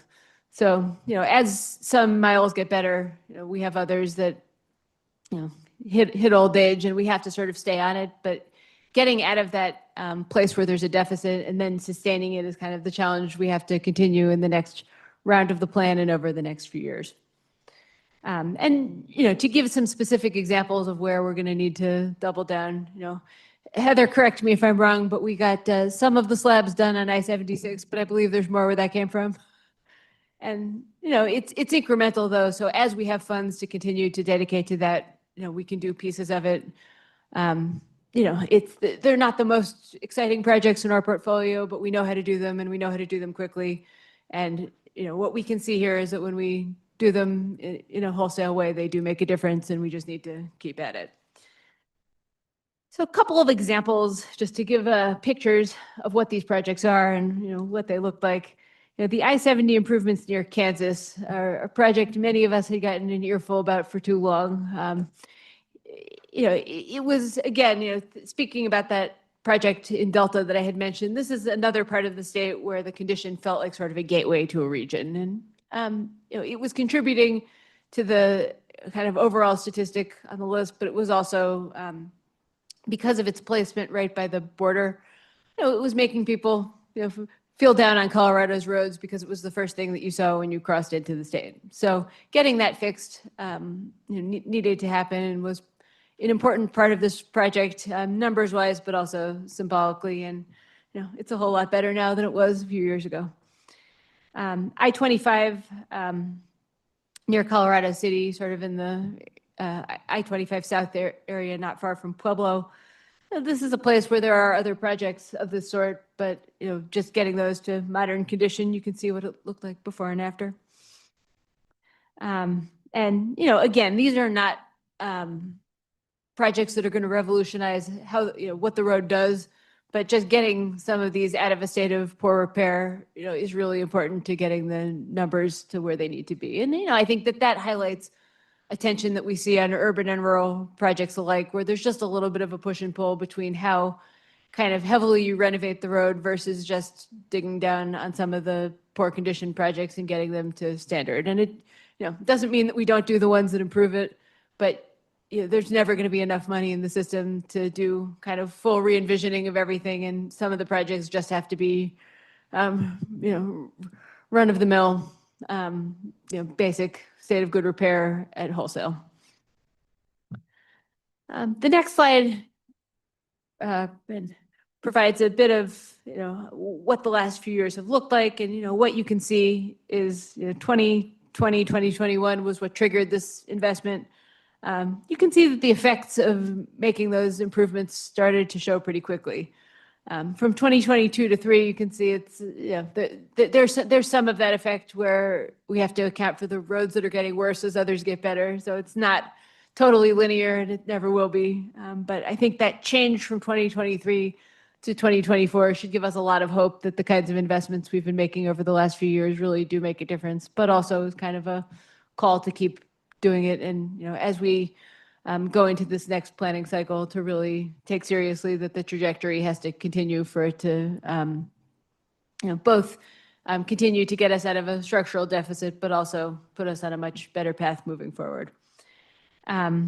I think one of the things that we're going to be doing in the next planning cycle is to try and come up with some user-friendly ways to convey the statistics. So, our technical team is correctly always a little hesitant to say, doing X project will take, Y% of the poor roads off the list, because, the denominator is always changing. But, we're going to come up with some ways to talk about that, at least normalized for the year that we have, to be able to do our very best given a constantly changing situation, to give you the confidence that the projects we're bringing forward really do move those numbers as best we can.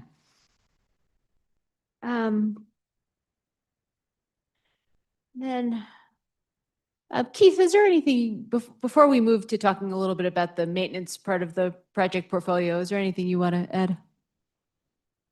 No, I think I'll just wait for questions. Shall we take questions now on this portion, on the rural roads? The maintenance portion's rural also, but sure. Go ahead. I just have a thank you. Having, I drive regularly on Highway 50, the Delta dips, and then also Colorado 13, and both of them are just fantastic. And thank you so much also for Burlington. That is a gateway, and I actually did experience that 3 years ago, and there was a remarkable difference from going from Kansas to Colorado, which my international friend from Germany remarked upon. So thank you very much. It's really wonderful to see the results from this. We appreciate it. Thanks, Vice Chair. Commissioner Gutierrez. Yes, thank you, Director Liu, for a good presentation. Appreciated all the information. I had a couple of questions. It says largely this was used on rural roads. So I'm assuming, and then I think I heard you say some of it was used on some of those rural areas of the interstates, such as 76. So when these numbers for the different areas were reported, some of those miles were reported on here. I was a little confused as to how we reported these miles, quite frankly, from the different regions, the different areas. I wasn't sure if that, and I guess what I was looking at, repairing interstate miles is significantly much more expensive than repairing the other types of roads. So that left me a little confused here how these numbers worked out. Well, there's a few, I guess, contextually on the 10-year plan, there's sort of two parts to the answer to your question. The first, for the purposes of allocating the dollars in the 10-year plan initially, we wanted to make sure that, especially in the mountain corridor, we didn't kind of use a couple of projects at I-70 to absorb the whole allocation for Region 3. That was really one of the big challenges, is that there were a lot of problems being reported on US 40, US 50, 13, and 149, all of these sort of non-interstate secondary and tertiary arterials, that because the first dollar always went to I-70, we're getting kind of ignored in medium-sized projects, essentially. So the qualification for eligibility for that first 10-year plan cycle essentially deliberately excluded I-70 from the mountain areas. The conversation around Region 4, part of Region 2, we heard a lot of feedback from the Eastern Plains, especially that they felt that I-76 and the eastern portions of I-70 needed to have those dollars in the 10-year plan. So we made some exceptions at the time that were at the request of the TPRs. But the idea was to make sure essentially that, we didn't want Vail Pass to take all the money from the mountains. We wanted Vail Pass to be in the 10-year plan, and it was, but the idea was that they needed to draw from different buckets. In terms of counting miles, and I'll turn to Matt to help me with this one, one of the things that we've tried to do in the last few years is, in addition to kind of specific metrics around 10-year plan projects, just be able to talk about how many miles of the network have been touched each year. If you count a combination of 10-year plan projects, of asset management projects under the sort of base budget and the surface treatment program, and the work that our own highway maintainers do in-house to treat portions of roadway, because for smaller projects, our own folks do incredible work on many, many miles of the network. So Matt can talk a little bit about how we do this, but the idea is to be able to talk a little bit about how comprehensive our sweep of the system is each year, in addition to tracking against specific projects dollar for dollar. Do you want to talk a little bit about that? Sure, Director Liu, just to add a little more color, as our team is, checking with the engineering programs and the maintenance teams across the state, we're gonna, through this process, pull in information about, the summer chip sealing that a group of teams might have been able to accomplish that, to your point earlier, we might not have even been really paying much attention to outside of the fact that we're trying to give this program some specific attention. And so you might see a year like this where, Region 2, Section 4 had they did a darn good job, getting out there and doing pavement improvements this summer. That's not to say that they might not have had to deal with some other priorities, in 2025, or that other regions weren't doing other important work, but it does let us, give some focused attention and tracking to the fact that, some of these teams are able to do some really, high value work that can touch a lot of miles in a given season, if they have the opportunity to do it. And Matt, correct me if I'm getting it a little bit off, but I believe that what we figured out is that the 10-year plan projects add about 30% of mileage a year. It's somewhere. 30 to 50% more Yeah. miles touched is what we roughly think we're doing now. And I guess the reason I ask this question as a commissioner, when I'm sure that I will get questions on that particular slide, and I'm not sure that I could answer on off of this particular slide, for how the miles were calculated and what it really touched. Does that make sense what I'm getting at? It does. And one additional point, I think the slide before this talked about how, we're now seeing cumulatively about 2,500 miles. You zoom in on 1 year and you're going to see a lot of variability within that specific year because, the construction program is different. The maintenance priorities are different. What projects were ready to deliver that year versus the following year are of course going to, create a lot of variability year to year. I think what you see here in total is that as you zoom out, just to looking at a few years at a time, there's a whole lot of work that happens across the state that is, creating this incremental benefit. Yeah, and I saw this as well, and I was just trying to figure out how to use this slide with that slide. So, okay, I appreciate that answer. May I follow up then on the interstate piece of it? How much of the improvement came from some of the managed lanes, the CTIO projects that were done on I-25 to help improve that? How much of that was calculated to get us down to that 2.3%, or 3, whatever that number was, 3? All of the yes, I'm sorry. I'm sorry? I was going to say, all of the projects done in the given years would be kept baked into that number because the number is sort of comprehensive relative to the state of the whole system at any point in time. These projects are mostly not typically the managed lane projects as much. These the incremental investments that are talked about on this particular slide were, again, mostly in more rural areas, so not on the managed lane system. And they were places where there was just a need to do essentially asset management on the interstate miles. So the managed lanes would be calculated, in what the total percent to interstate, good, fair, poor would be at any given time. But those were not necessarily projects that were picked based on the worst condition on the system. If that makes sense? Yeah, I was just trying to figure out, because we did improve the general purpose lanes on a number of these as well as part of those projects. Yeah, right.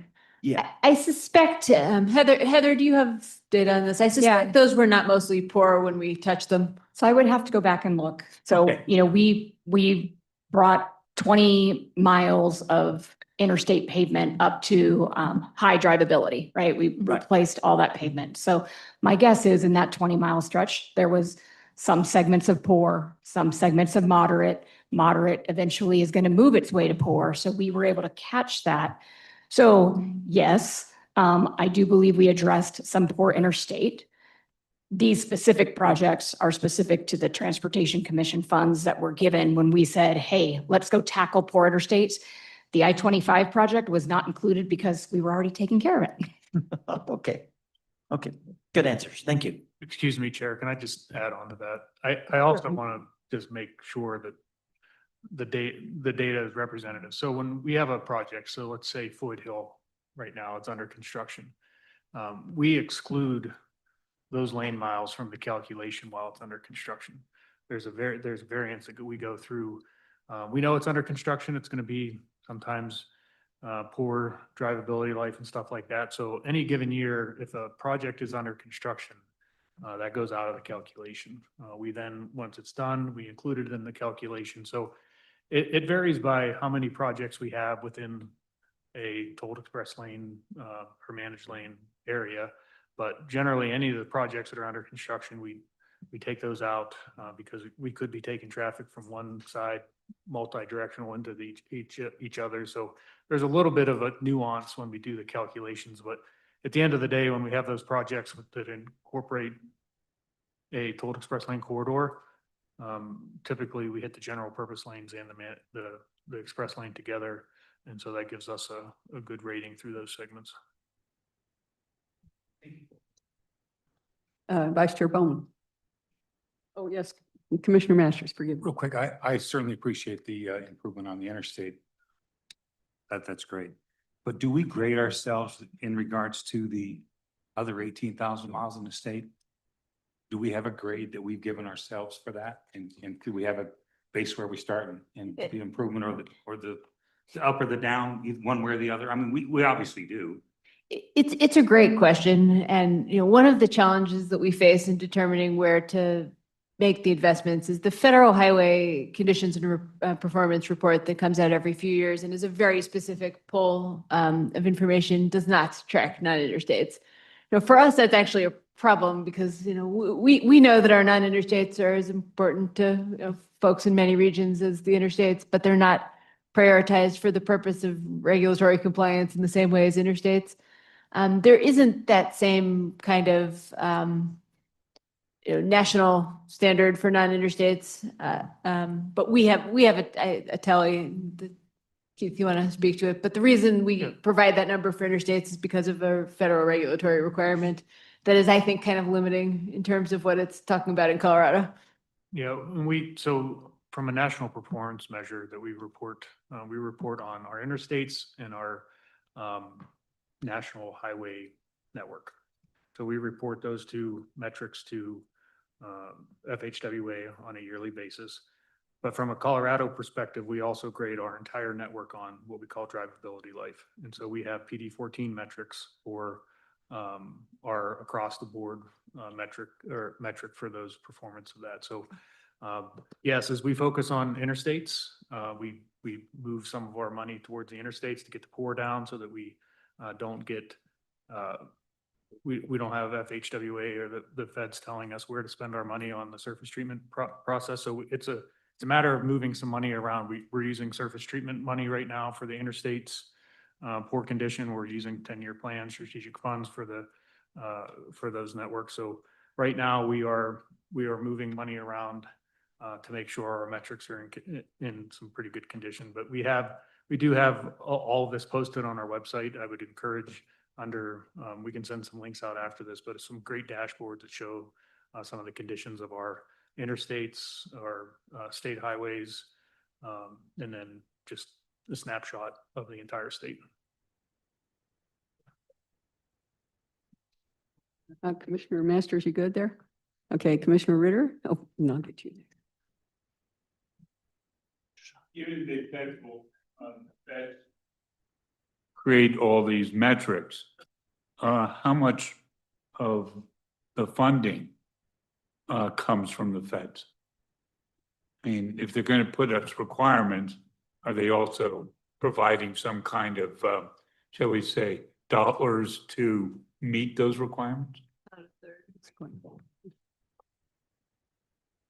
So with respect to the CDOT capital construction program, the majority of the program is federally funded. So we have other state sources of funds that contribute more significantly in other areas. Probably the best example is Bridge and Tunnel Enterprise, where we have an entire enterprise dedicated with state funding. But our basic CDOT capital construction program, not including the enterprises, is federally funded, generally speaking, with meeting our minimum state match requirement of 20%. Thank you. Vice Chair Bowman, yeah. Thank you. So I keep seeing the term high drivability life, low drivability life, which is, I mean, I get it from a, you know, it makes sense, but are those the metrics that you're talking about that, I mean, how do we determine if it's low versus high? So, really, when we talk about metrics, so national performance metrics is one thing, drivability life's another. So national performance metric is a metric that the FHWA utilizes. Could you talk Oh, into the sorry. mic The more? Thanks. FHWA utilizes the NPM, so national performance measures, and that's trying to think, good, fair, poor, I believe. Is that right? Good, fair, poor. Drivability life was meant to more mimic what you see, what you drive, and the useful life of the road left. So it's supposed to be a more entailed metric on the life cycle of a pavement, and not the good, fair, poor is just measured on a bunch of distresses and how that looks. So years ago, CDOT shifted to a drivability life model to better quantify that. We have matured the model over years. We've changed some calculations. We've changed the data inputs. We've changed several things to try to align it a little bit with the NPM so that we're talking apples to apples. So we're still going through that process. I think it's getting better each year as we gain more knowledge. But it's really a metric that we can try to utilize when we collect our data every year. So every road within the state is driven. The data collection isn't just someone's opinion. It's data collection that's processed, goes through a bunch of metrics and then spits out. So it is done on a yearly basis. We start in the spring, as soon as the snow, we start out east and start working our way west through a lot of the segments. But yeah, that's the different kind of metrics. We can get you some more information on how those grades, how you decide if it's low, moderate, or high in a lot of those things. But we can definitely get those details. Commissioner Jones. First of all, it was a great presentation. And this is obviously a topic of great interest. So I guess if I were giving feedback, I would say I would expect that this presentation, when you give it to TLRC, is going to be downloaded and scrutinized by all sorts of people. And so that it needs to be fairly understandable and complete without the verbal connection. And so I'm just thinking, when I was reading through this last night, I kept getting stuck on a couple of things. One is I kept wanting to know, okay, sounds like we have a great success story to tell, but I kept wanting to go, well, how does this compare to how it used to be? And I heard you say verbally, we didn't keep that data, but so if that's the case, that we don't really know how this relates historically, you should include that somewhere in the history slide to explain that we can't go back in time and compare, because that data wasn't kept by prior administrations or whatever. But I think that's one piece that I would explain just to defend, why are we starting with 2024 data and not looking back? And then the slide that's already been discussed by Cecil, I guess I want to call into question, what's the point of listing out miles by quadrants in the state? What story are you trying to tell by listing that out for a single year? Because I heard you say, somebody said, it's very variable based on what's next in the queue in terms of what's in poor condition, and the next year would have varied.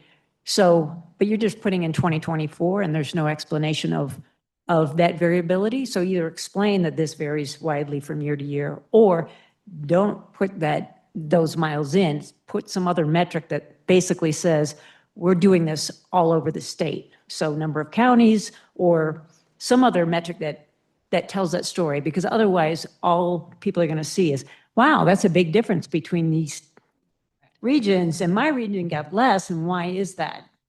So either answer the why or don't use that particular set of numbers because I think it distracts. Director Malou. I'll concede that there's another slide somewhere that we couldn't find last night that has for each year that we've tracked this, what it would have been without the 10-year plan total and what the percent increase because of the doubling down on rural roads through the 10-year plan that shows that 30 to 50% per year total mileage increase that Matt mentioned. Personally, I think that's a better way to show the point of the story in part is that because of the added investment in the 10-year plan, we've increased the total scope of mileage by 30 to 50% a year that's touched. And it's also forced us to keep better track of what's happening across the program as a whole, both to show the success over the past years, but also to make the case for why we need to keep doing it. I don't know if that would address your challenge. I think that makes the point better. I agree with comments there. I wanted to double check. I'm not clear about the 890 million. First of all, I know it's the largest expenditure we've ever made, so really like to see that. And especially when we hear the comments and opinions of people we've surveyed, that's a huge response that we can point to. But is the 890 in the current 10-year plan to be carried forward? And where does the 382 fall? And what have we spent so far? Or is that Jeff? Sorry, I didn't catch all that. Could you Yeah. repeat the So question? We've got 890 million. And that's in the current 10-year plan, correct? Or is that 862, yes, I think that is in the current 4-year window of the 10-year plan, which was looking at essentially dollars, not necessarily delivery, but dollars to be allocated between fiscal year 22 and 26. okay? And then the 382, it looks like is going toward rural roads over the next 4 years, it says in the memo. So that's on top of whatever we've spent so far, correct? Correct. And then the remainder of that 890 will come after the 4 years. Am I getting that right? And about how much is that? Okay, bear with me. Let me see if I've Mhm. got, if I can see this. I don't know that I have that. Is that right, Keith? So I think you're referring to slide, Jamie, it's the slide with the 290s, with all the miles broken out. Right, is this the slide that you're referring to, the It was 382? Actually, the memo that under the Fixing Rural Roads Initiative, and it talks about an allocation of over $890 million to rural pavement conditions, the single largest investment in CDOT's recent history. And then it goes on to say, the plan update retains this focus with nearly 382 million going toward rural roads over the next 4 years. So I wanted to know of that 890, how much is behind us, and we've got the 382 in the next 4 years, and then how much beyond that is kind of the idea I wanted to get. Yep. We'll need to get back to you with that. Yeah. But I see what your question is. Yeah, okay, that sounds good. And then just with regard to your presentation, the interstate initiative, if I did the math right, and I think I did, that reduced the percentage of poor rated roads 41%. So going from 3.9 to 2.3 is a 41% reduction. And I think that would put a real point on it. It's one thing to see this, the single digits, you don't engage it that well. So that was one thought. Thank you for what you're doing on it. So any other questions? Commissioner. Yeah, yes, Commissioner Marcano. Thank you. So my question is, I think it's on slide 7, where you have some of the upcoming projects. There we go. Oh, nope, it was that one. There it is. Where you have I-70 east of Aurora. There's a whole lot of I-70 east of Aurora. So can we talk about what areas we're targeting during that timeline?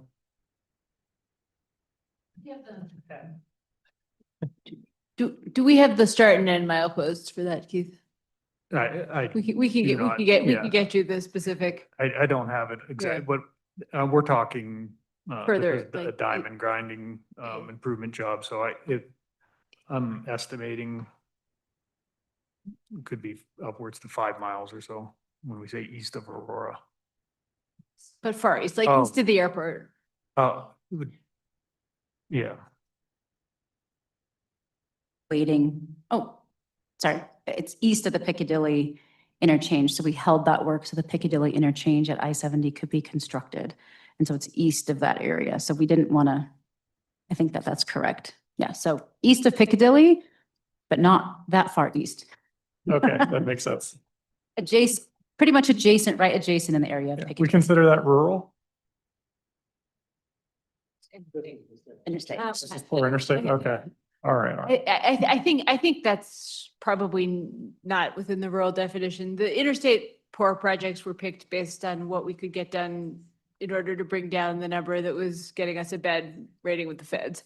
So some of those projects were probably not, technically speaking, rural. And they were not part of the rural roads resurfacing program in the 10-year plan. That's why we presented the two kind of in parallel. But there were a few sort of more urban projects in that list to help bring down the total.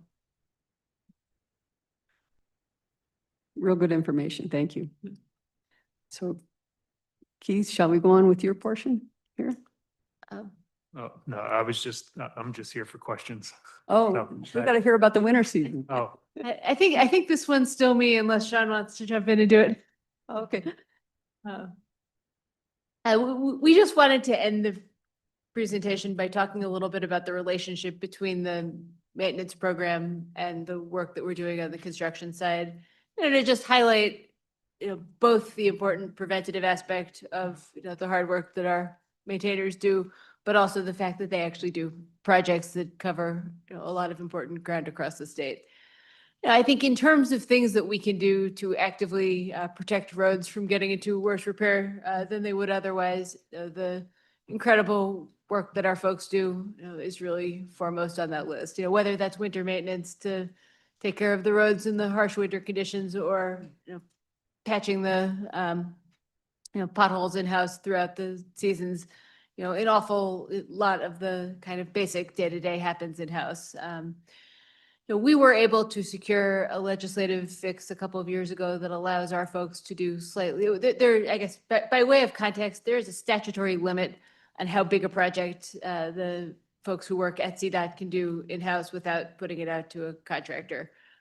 We were able to get that maximum increased somewhat, not enough to take on much bigger projects, but enough to be able to do some incrementally more. But they're capable of doing very effective projects in-house.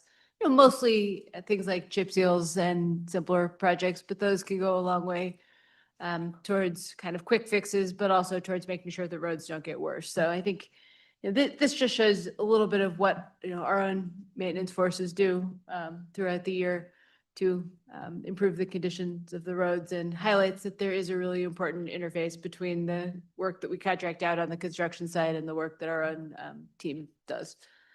Next slide. Again, just giving you some of the basic metrics on the work that CDOT professionals do.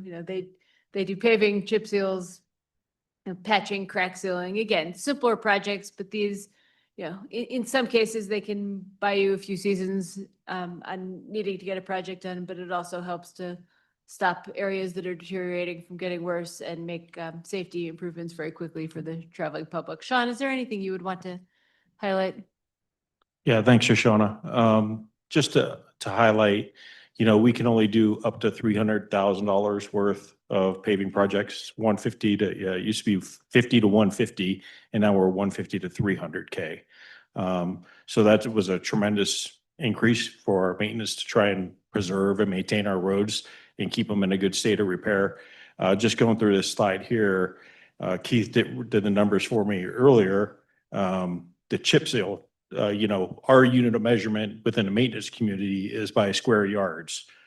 Well, if you try to convert that to miles, straight miles is 218 miles. But if you take a 2-lane road with shoulders, it came up to 98 miles. We were able to preserve with chip sealing.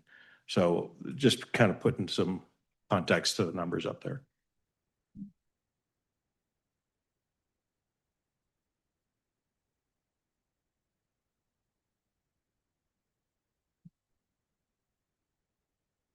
That's the last slide. So that's, if there's any more Okay. questions. Commissioner Gutierrez. Yeah. Yes, and again, thank you. Great presentation. Lots of great information in this presentation. And then if you're gonna change the slides that you were suggesting, maybe you would find a different slide for that one. Could we get a copy of that new slide deck you're going to use before the legislature? And so that we have a copy of that? Sure, we'll probably send that around in a couple of weeks, so we'll happy to share it. Okay, thank you. Anything else? I guess one number we'll probably add in when we update the legislature is that we just pulled the data for how many additional in-house maintenance projects we've been able to do because of the change in the law that allowed for somewhat larger projects. I think we'll probably add in that information because, you know, candidly, we had asked for a higher maximum at the time and we negotiated somewhere in between. But I think what we're seeing is that raising the maximum on what CDOT team members can do does allow us to cover more ground each year. Yeah, that seems really good point. Sean, I'm sorry I didn't turn over to you, and I was thinking we were going to Keith for the next segment or something like that. So my apologies, but thanks so much for what you and your folks do to keep our roads safe every year. Okay, well, I think a break, a quick, 8-10 minute break, and then we'll get started on the final segment. So let's say 3:48, we'll come back.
So I have a short presentation and I'm really mostly here to just answer your questions.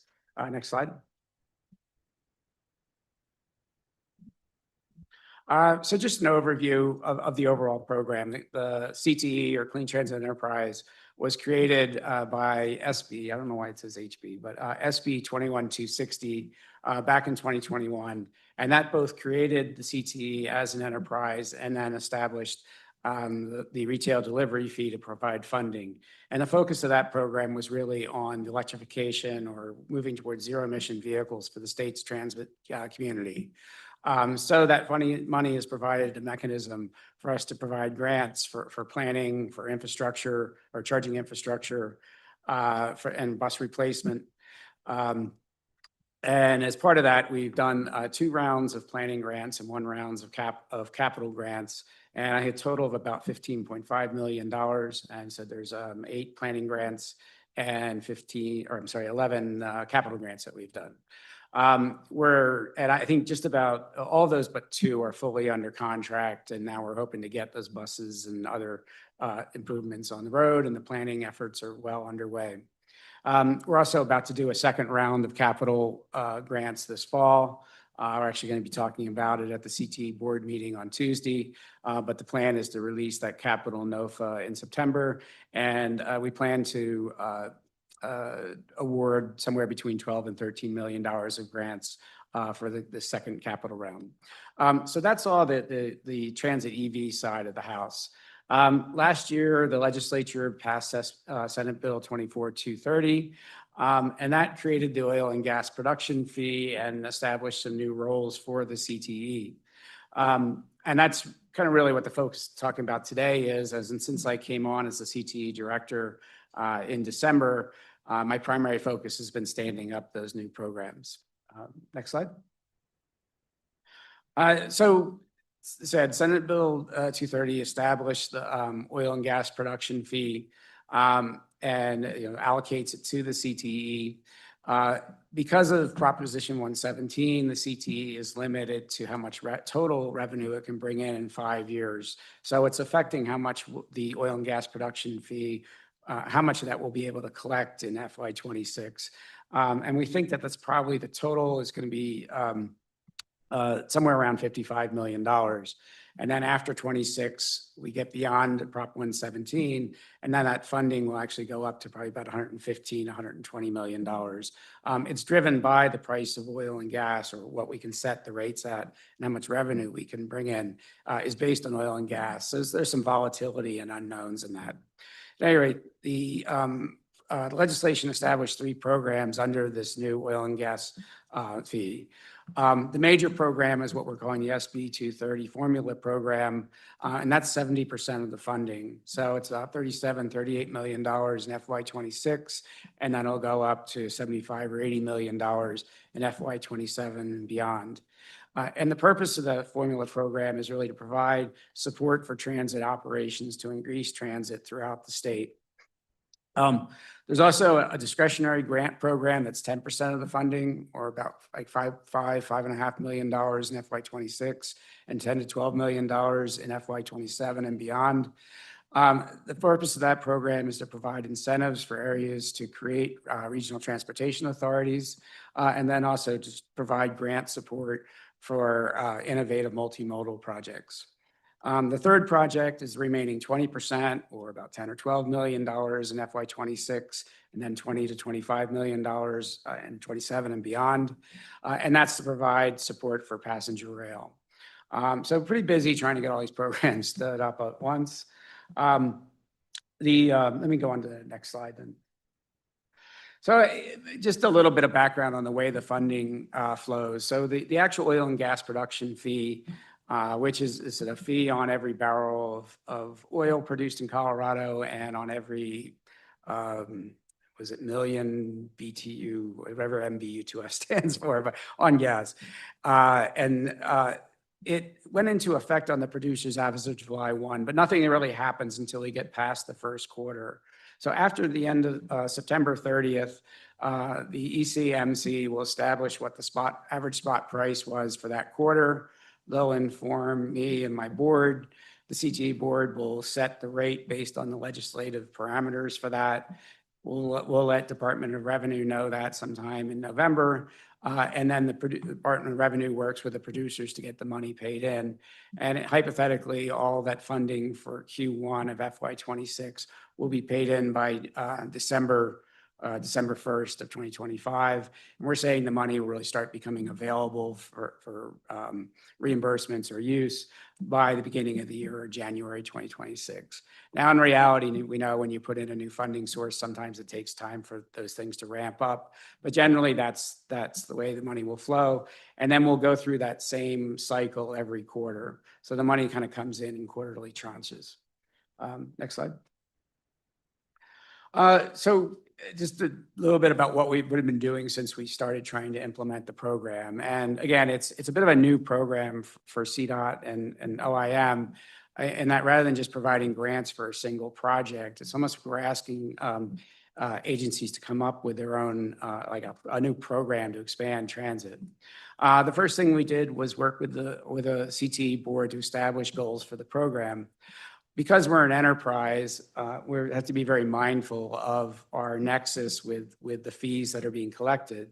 So because the fees that are funding this program are coming from oil and gas production and presumably need to go to activities that will offset greenhouse gas production, we want to be careful that we're only funding projects or only establishing eligibility rules for things that can be directly tied to greenhouse gas reduction. And we've really sort of defined that as activities that clearly and directly increase transit ridership, provide more services, and create mode shift. So we built some goals around that, with the primary one being that we want to make sure we're really doing as much as we can to achieve greenhouse gas reduction. But we also want to make sure we're using the funding to improve the effectiveness and the availability of transit throughout the state. We want to recognize that there's a broad diversity of transit agencies with different needs. So we're trying to not build a program that's just one size fits all, but that can really, spread that difference between the needs of La Junta and RTD, which isn't necessarily the easiest thing to do. We also think that transparency is very important.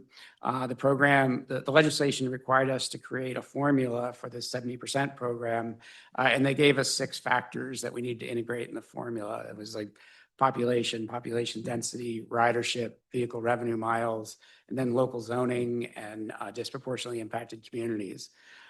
So it took some effort to try and get into an actual formula where you could put those things on the same piece of paper and have apples to apples, but then also do it in a transparent way. So we took that very seriously.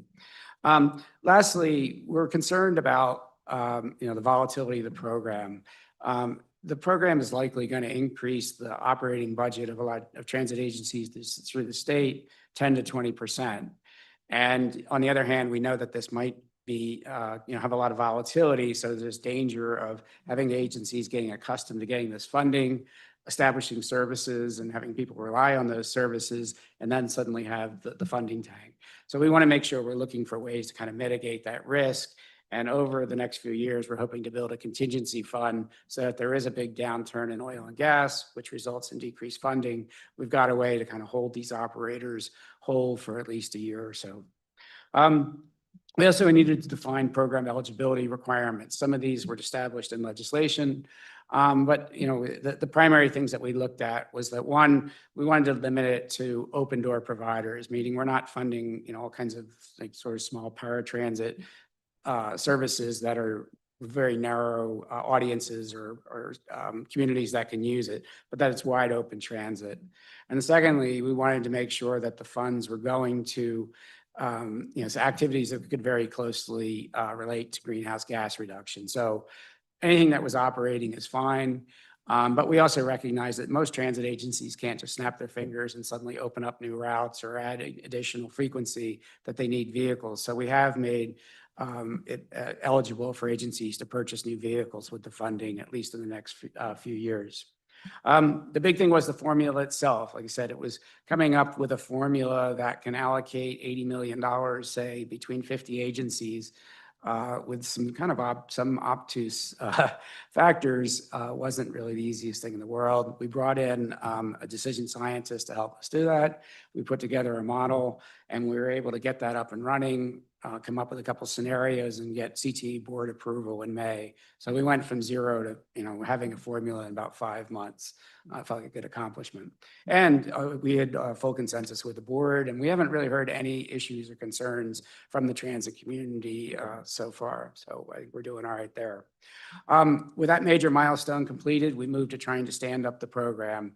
We sent out a request for letters of intent just to really get a feel for how many agencies are involved in this. And again, one of the challenges in setting up a formula program is you don't really know how to allocate the money until you know how many people are in the formula.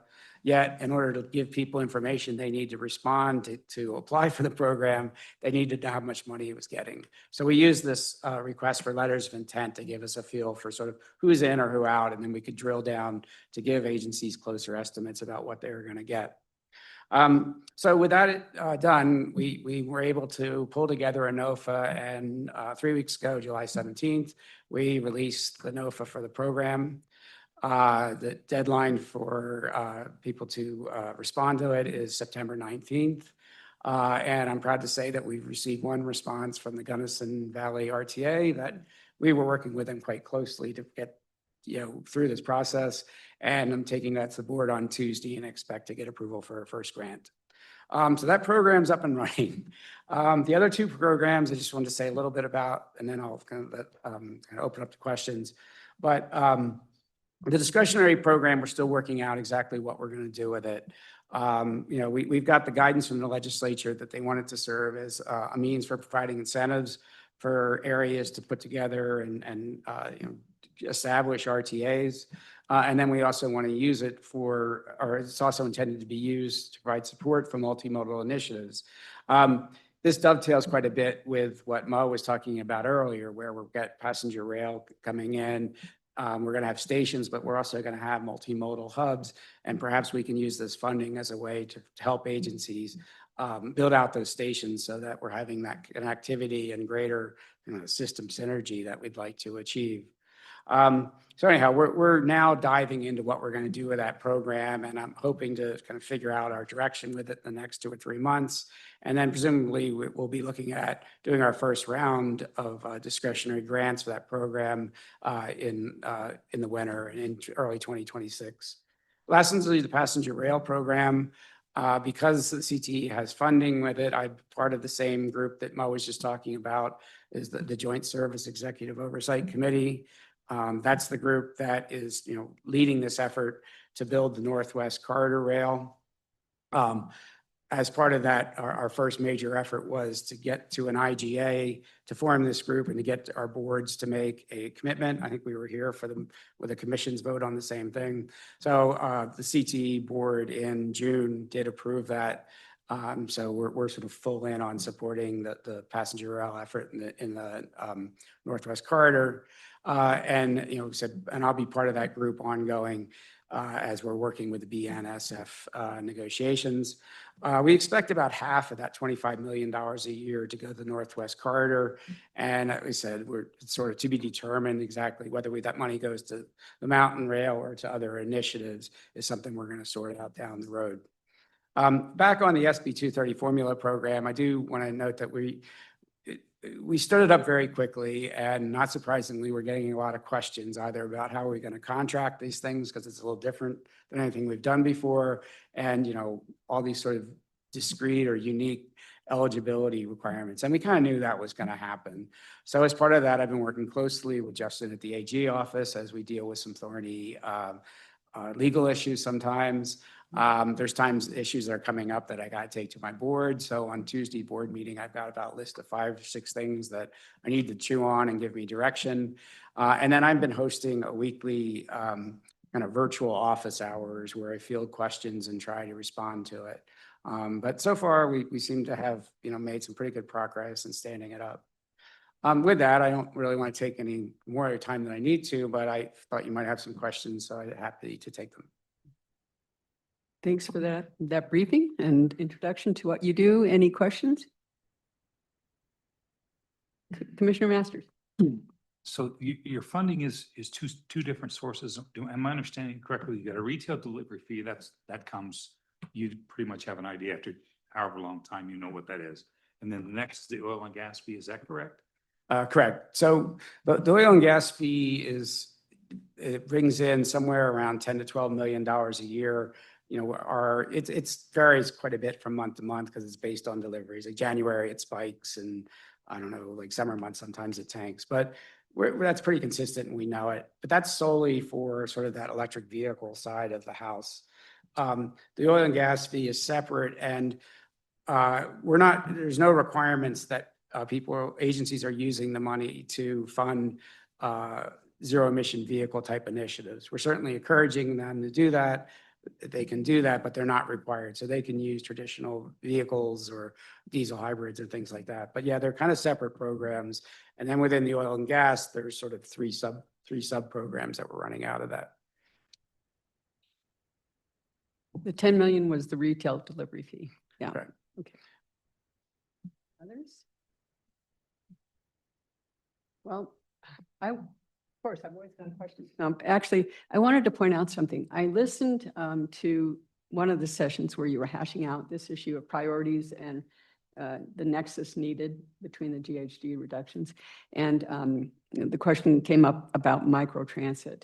And I thought it was a really interesting substantive discussion about that. But today at CTIO, we had a presentation by David Kretzinger from Doty, and also Simon Logan.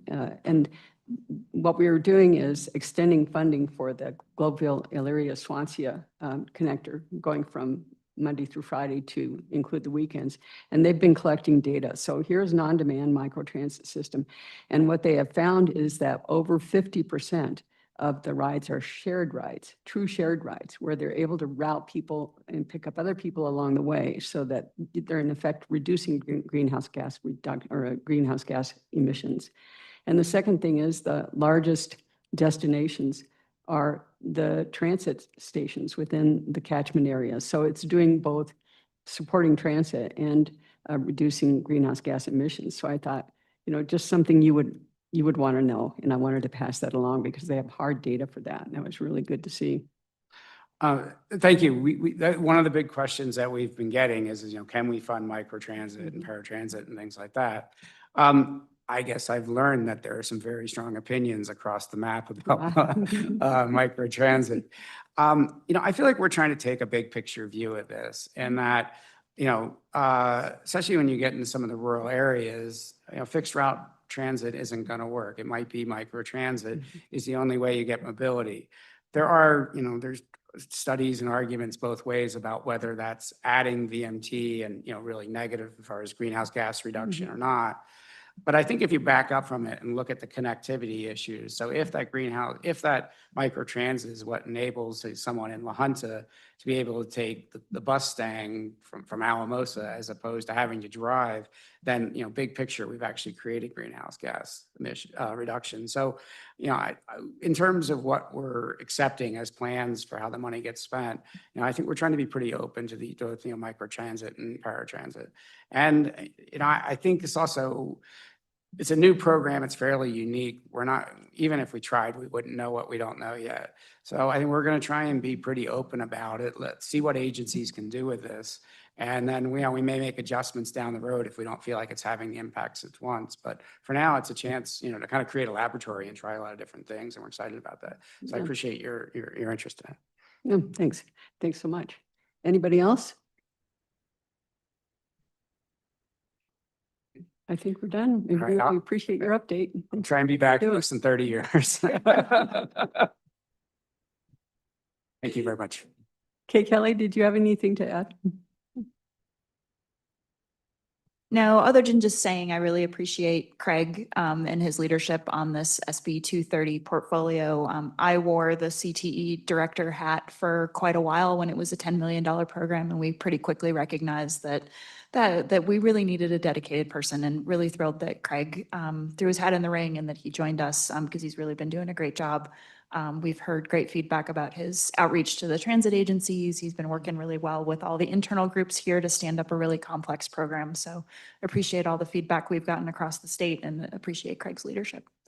Very much. Thank you so much.